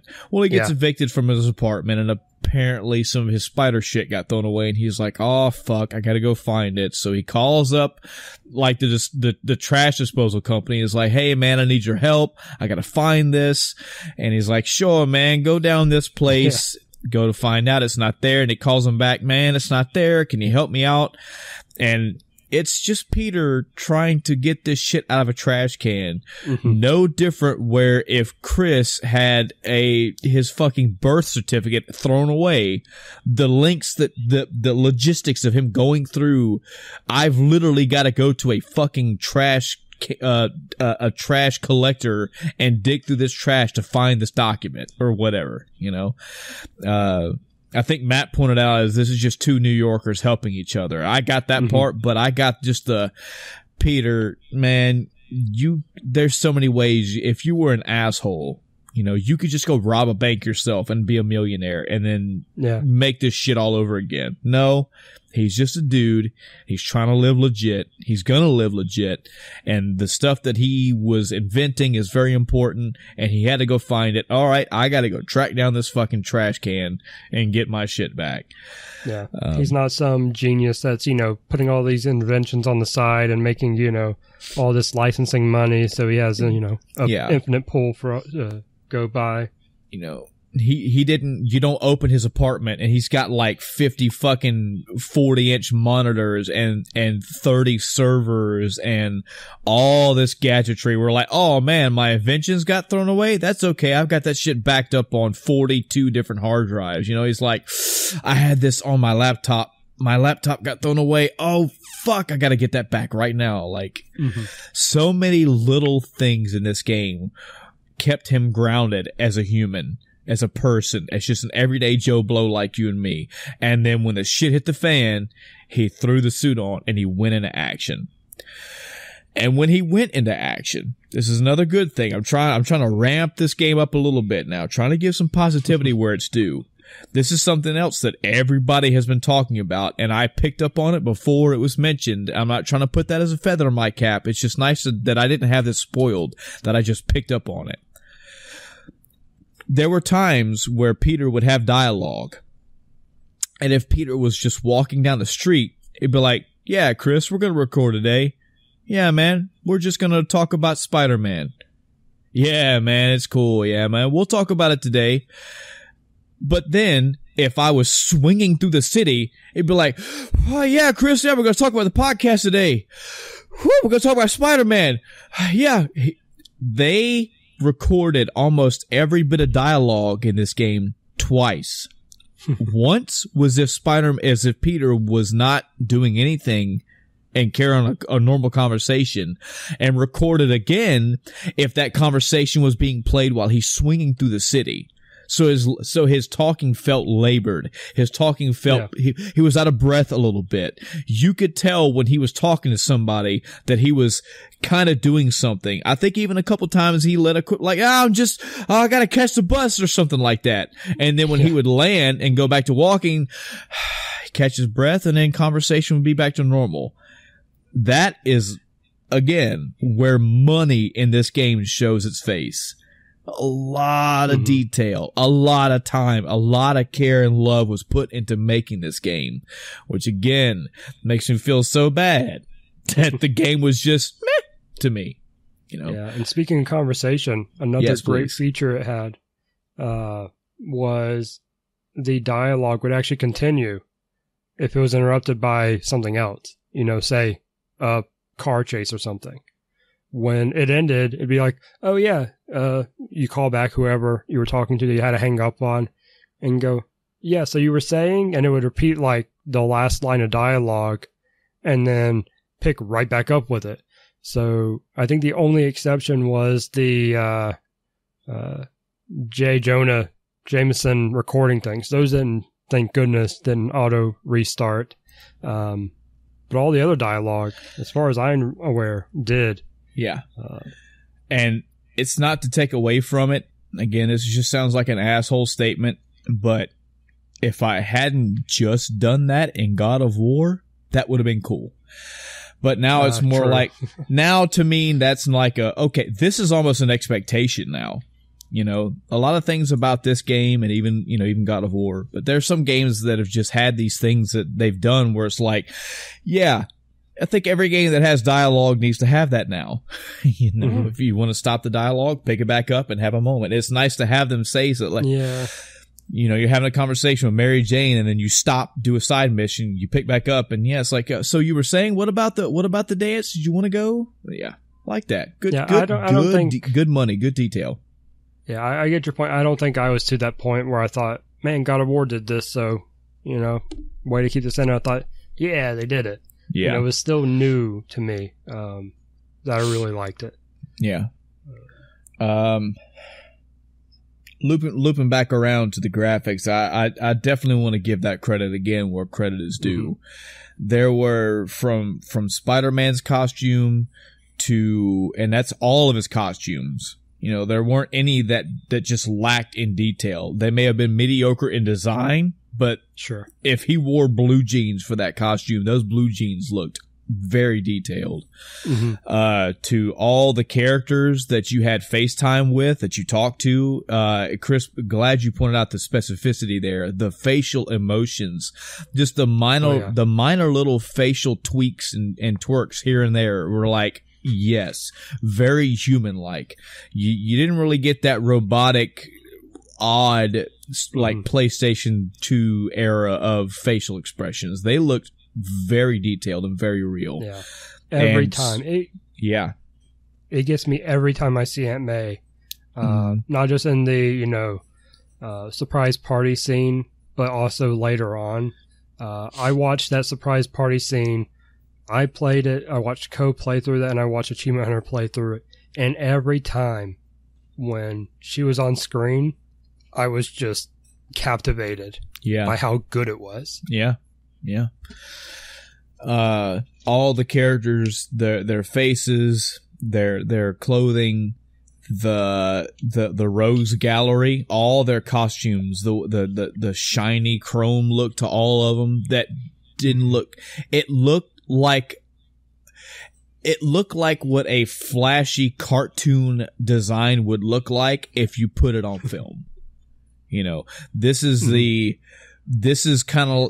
the Marvel Cinematic Universe of what you want. You know, you want to have a character like Scorpion that has the fucking long ass tail and has the hooks in the front that almost look like two big fangs, and the visor and the green scaling and all that. But you want it to look really detailed. That's what I like. I like when a company says, and let me give a prime example here, okay? With this whole merger that's going on between Disney and Fox and all that, when the day finally comes, Chris, that we finally get whatever the fuck X-Men movie we're gonna get, the moment, you laugh, but the moment that Wolverine, not Logan, the minute that Wolverine comes on the screen, if that fucker does not have the two big ass fins off the side of his mask and the nose the little slit that covers his nose and the stripes on the rib cage and the blue gloves and the big spikes on his boots, that's what I want. Yeah. This is what people don't. This is what they don't get in the movie industry. We want that shit. Now, when you look at a character like Electro, yeah, they did a bit of redesign there. They probably, what do they call that, Chris? When you put something in front of an audience before it's released, and they say, yeah, that didn't play well. It's not stress test. It's I don't know. Somebody will correct us, but they probably put that design. Somebody may have went out. I'm talking out of my ass here, but somebody may have done an actual Spider-Man 2018 PlayStation 4 awesome redesign of that Electro outfit with the big ass lightning bolts coming off the mask. And they probably went, you know what? The detail's good, but that suit looks silly. So they redesigned it for the face scars. That's fine for one character, but look at Vulture, look at Scorpion. They look cartoonish, but they look like they're treated correct. They look like they're treated with respect and highly detailed. So that's awesome. That level of work and that level of detail is shown throughout that game. When Otto finally goes to the dark side, for lack of a better phrase, his costume, the costume itself looks very generic. It's hanging up in his room. You can in the lab, you can look at it and it says something. It gives you backstory of what it is. But when those fucking arms come out, they look wicked. They look awesome. Oh yeah. So I was just about to bring that up. It's gonna be very difficult for you to play this game and not be, if you're not at the minimum impressed by the graphics of this game, I'm sorry, you are a harder person to please than me. But if you are damn near floored by the detail, I'm in the same boat as you. Definitely. The facial features alone in this game will just blow your mind. But even when you look past the facial features, it's awesome. It's so good. Did you do enough side stuff to interact with Taskmaster? Yes, I did. Those were a couple of other ones that I got into. I think I got as far as fighting him one time, and I did like one, maybe two more after that, and I just kind of quit. This is I'm gonna say that this is being nitpicky, Chris, which I know I've been this entire episode, and that's fine. But this is where I can hear Adam going, "You just gotta let a video game be a video game, right? That's what you tell me." Because in canon, and even if I didn't know that, that's okay, because either before the fight or even in that fight, he tells you, I see what you do, and I can either copy it or mimic it or counter it. Like, once I see what you do, if you swing at me with your right fist, you can never hit me with that right fist ever again, because I know how to dodge it, or I know how to counter it, or whatever. He's telling you this. He's giving you missions to do so that he can watch how you're interacting. He's seeing me web swing through the city. He's seeing me punch enemies. He's seeing me web up enemies, back and forth, yada, yada, yada. I got into a fight with him, mopped the floor with his ass, and walked away, and he left. And I was like, you've seen enough combat with me where you should be beating my ass, but I beat you no problem.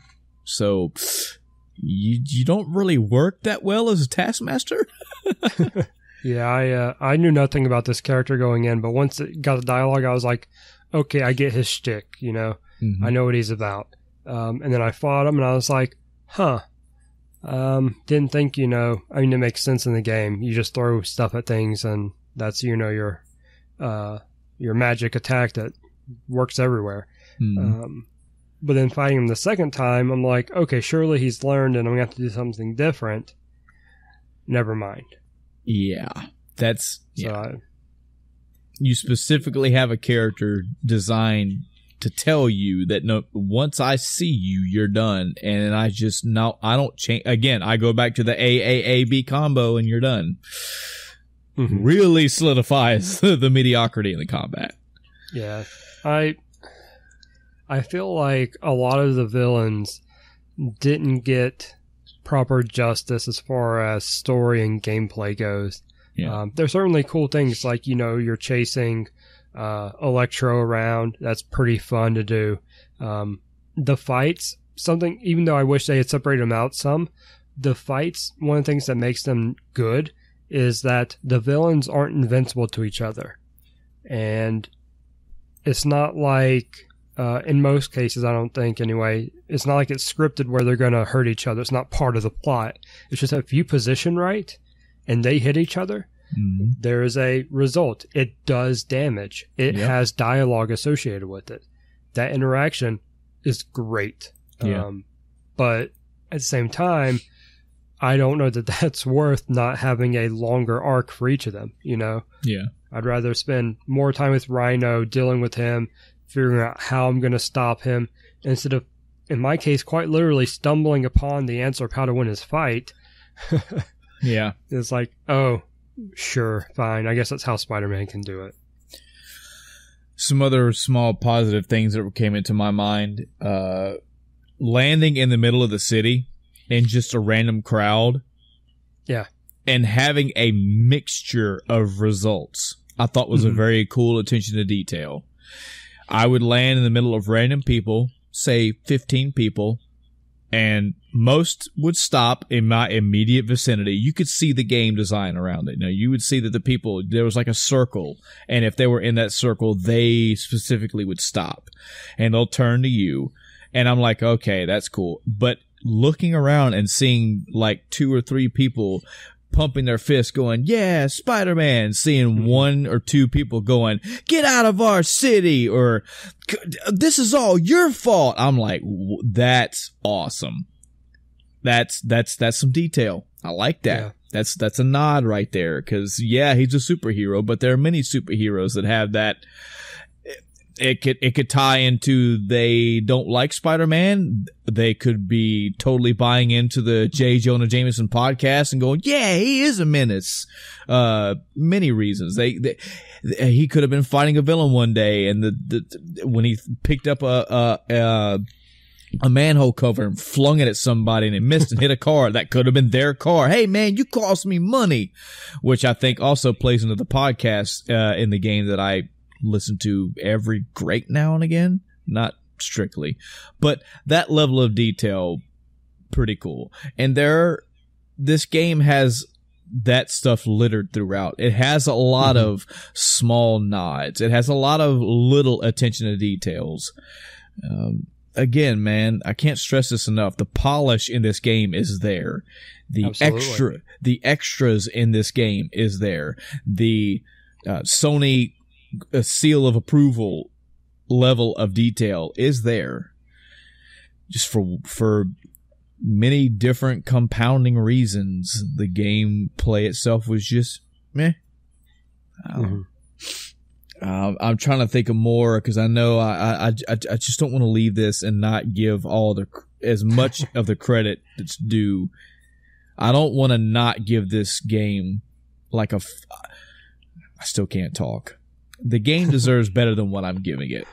And I at least want to try my best to point out the positive aspects as much as I possibly can. The controls in general, Chris, just web swinging. You mentioned in the beginning of how like you have to have something to swing onto.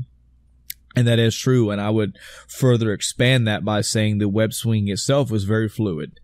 This is something that apparently people that have played the older Spider-Man games were worried about. Because, I mean, you want, in any game, you want the main movement of your character to be fluid. You want it to be tight or make sense.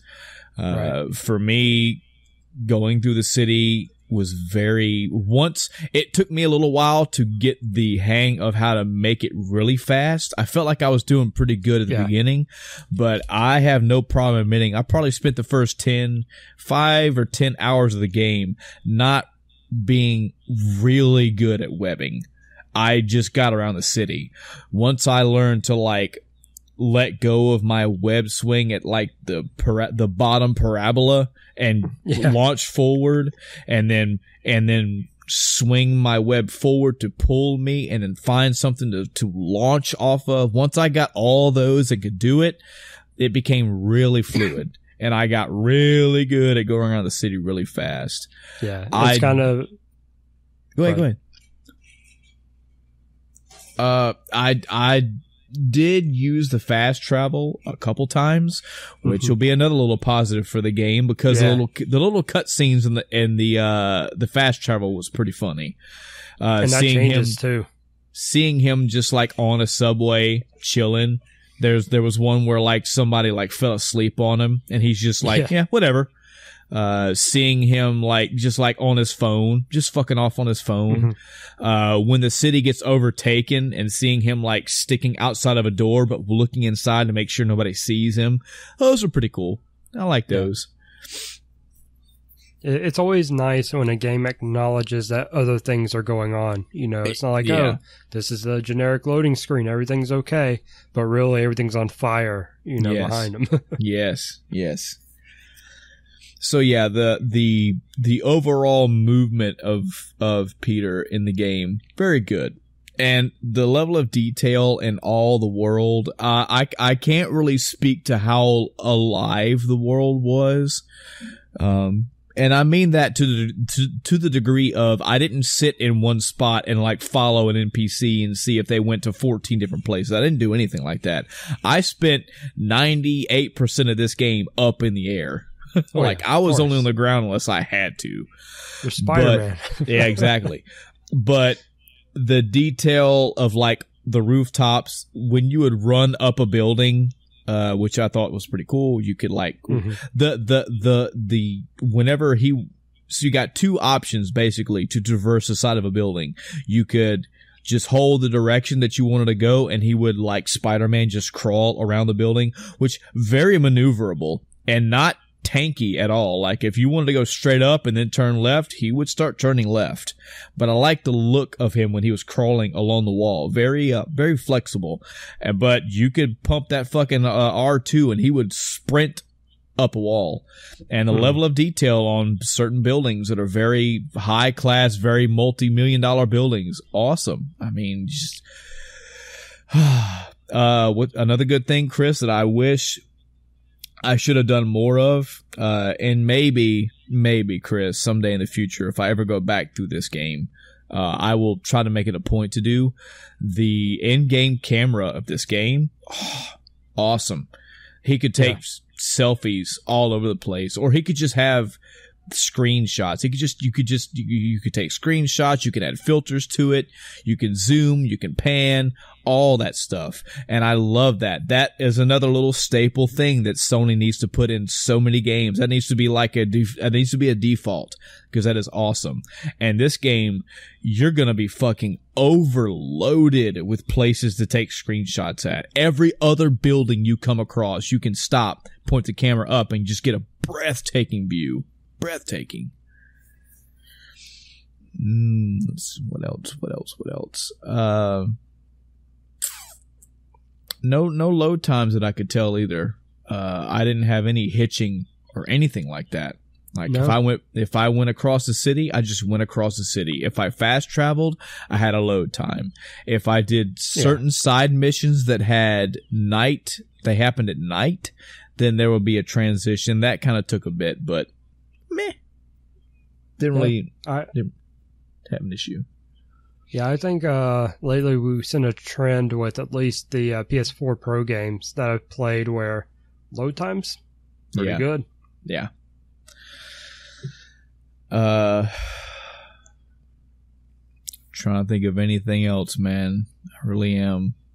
One of the things, and go ahead. I don't want to jump back to negative stuff, but did you, when you were climbing on walls, or more particularly when you were running on walls, was it difficult I guess this is multi-parts. When you're running on walls, did you think it was a little clunky trying to change direction, or even to sometimes get started in the direction you wanted to go, other than up? Yeah, I did. And also, when I was running up buildings, it was so fucking difficult to get on top of something. Like, if there was a building that had until I figured out you could just web onto it or latch onto it or perch onto it. But there were early on missions or quests or whatever where that I would have to go to the top of a building, and it ended in like a spire or a point.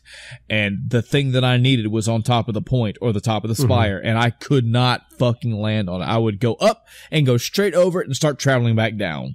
Or I jump up and then I get up there and then he would launch himself off of the spire. I'd have to web swing back onto it, and just had such a very hard time getting to the top of pointy things. Yeah, another issue I had with the wall climbing stuff was that if I was I was clinging to a wall, I often had a hard time getting off of it. Like, I would press the buttons and nothing would drop off. I'd have to like hammer them multiple times and push buttons, and finally I would drop off. Yes. I remember. I feel that too. So yeah, the controls in certain parts. The wall climbing controls not perfect. Had some issues. The little drone chasey thing.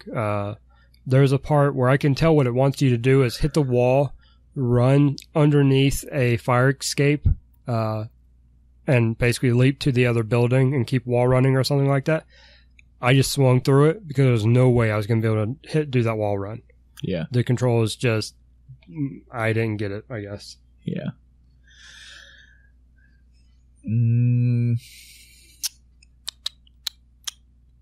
Yeah. Come for the story is good. Come for that.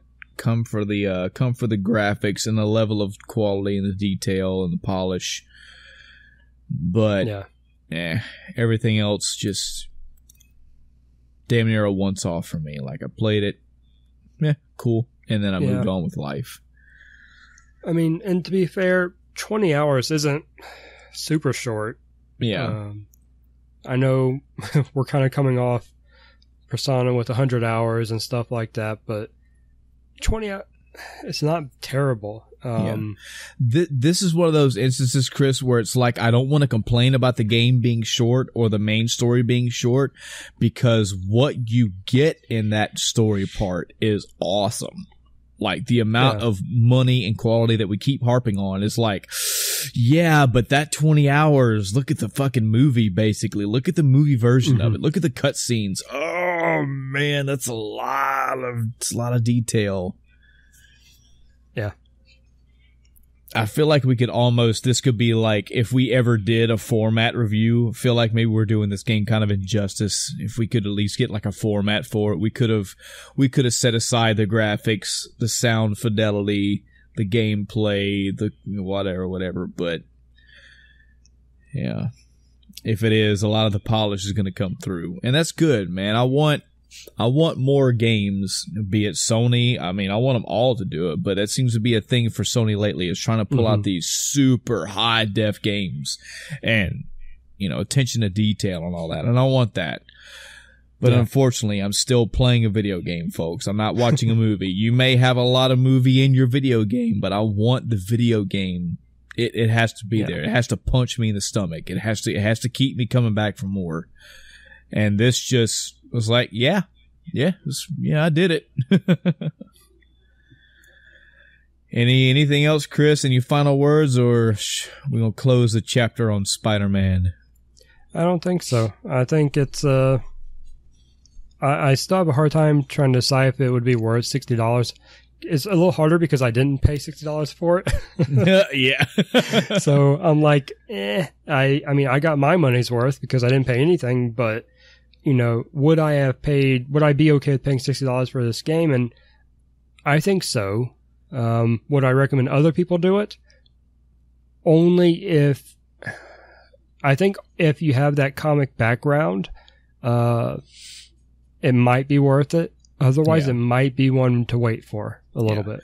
Another quick aspect we can talk about, or at least mention, maybe even fact check real quick, if your fingers are good at typing quickly, Chris, is there is planned DLC for this game. Yes. I think there's 3 separate DLCs coming out over whatever period of time. I don't know if they're not free DLC, correct?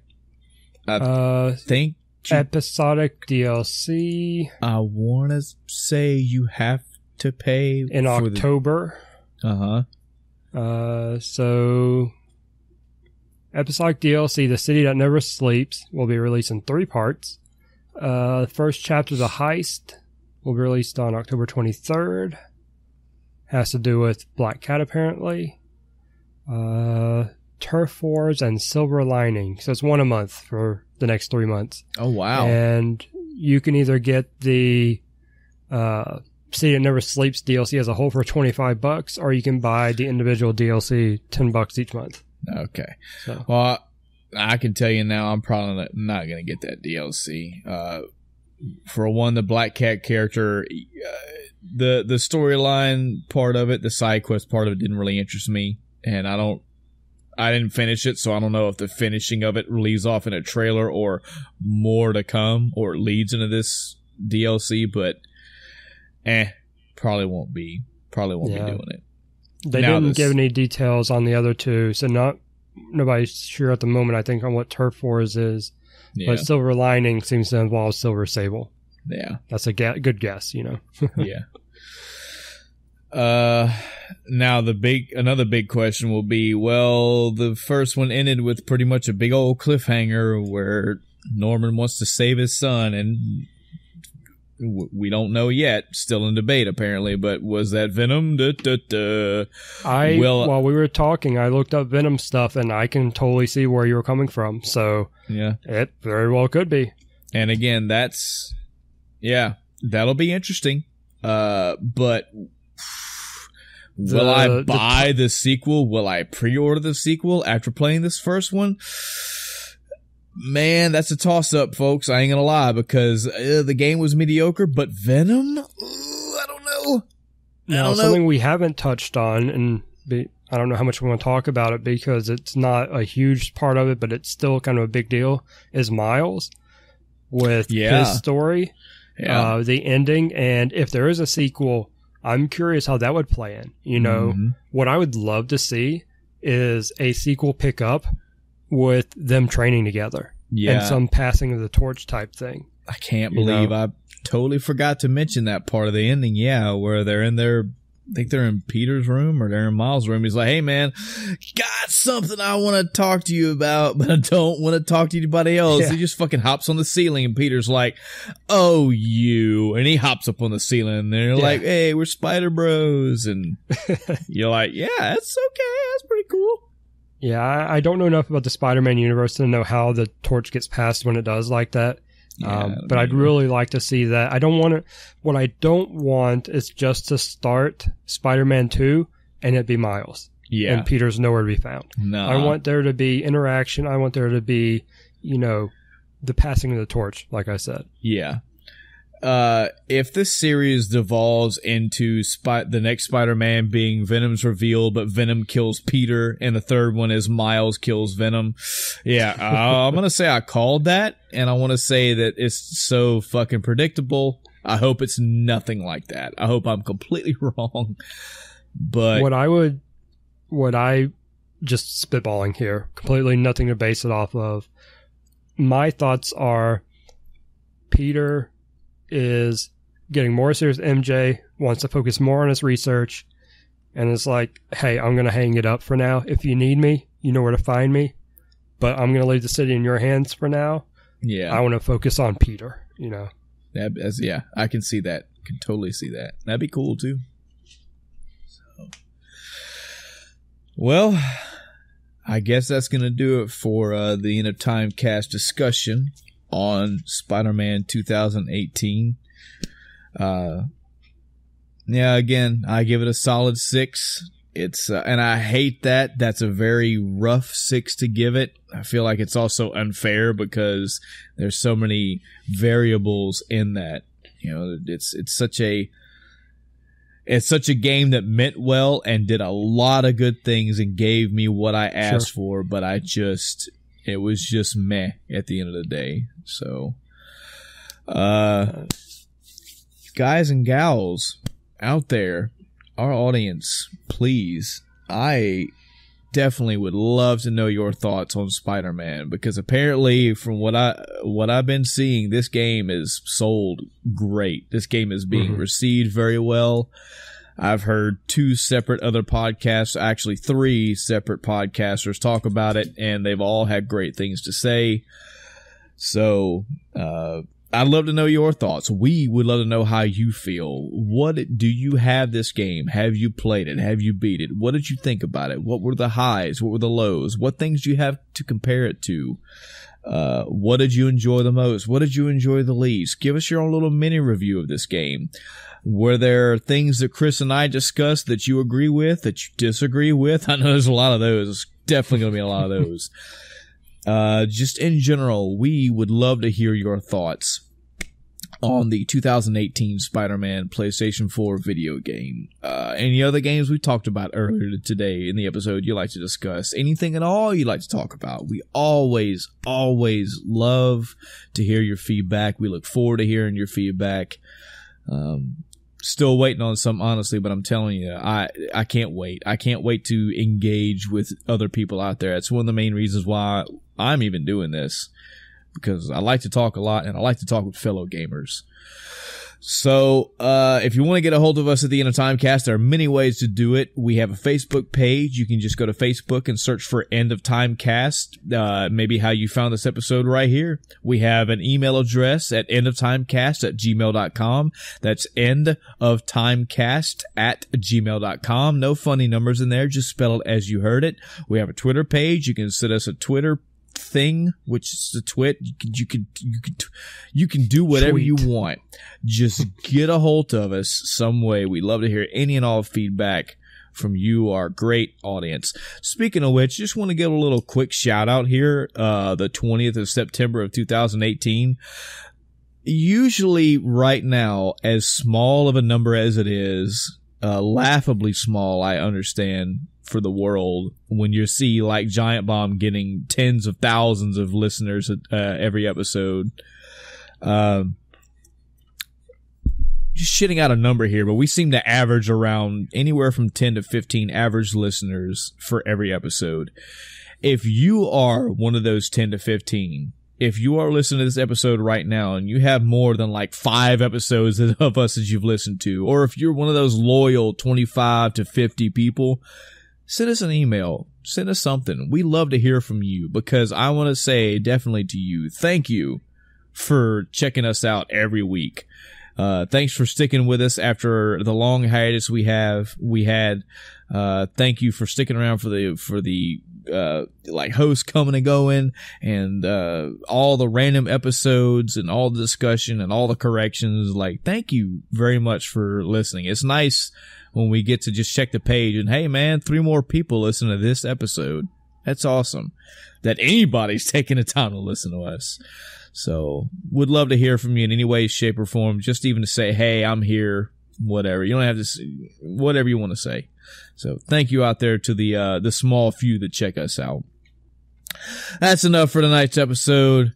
We will catch y'all next time. And until next time, I'm Michael. And I'm Chris. Good night, everybody.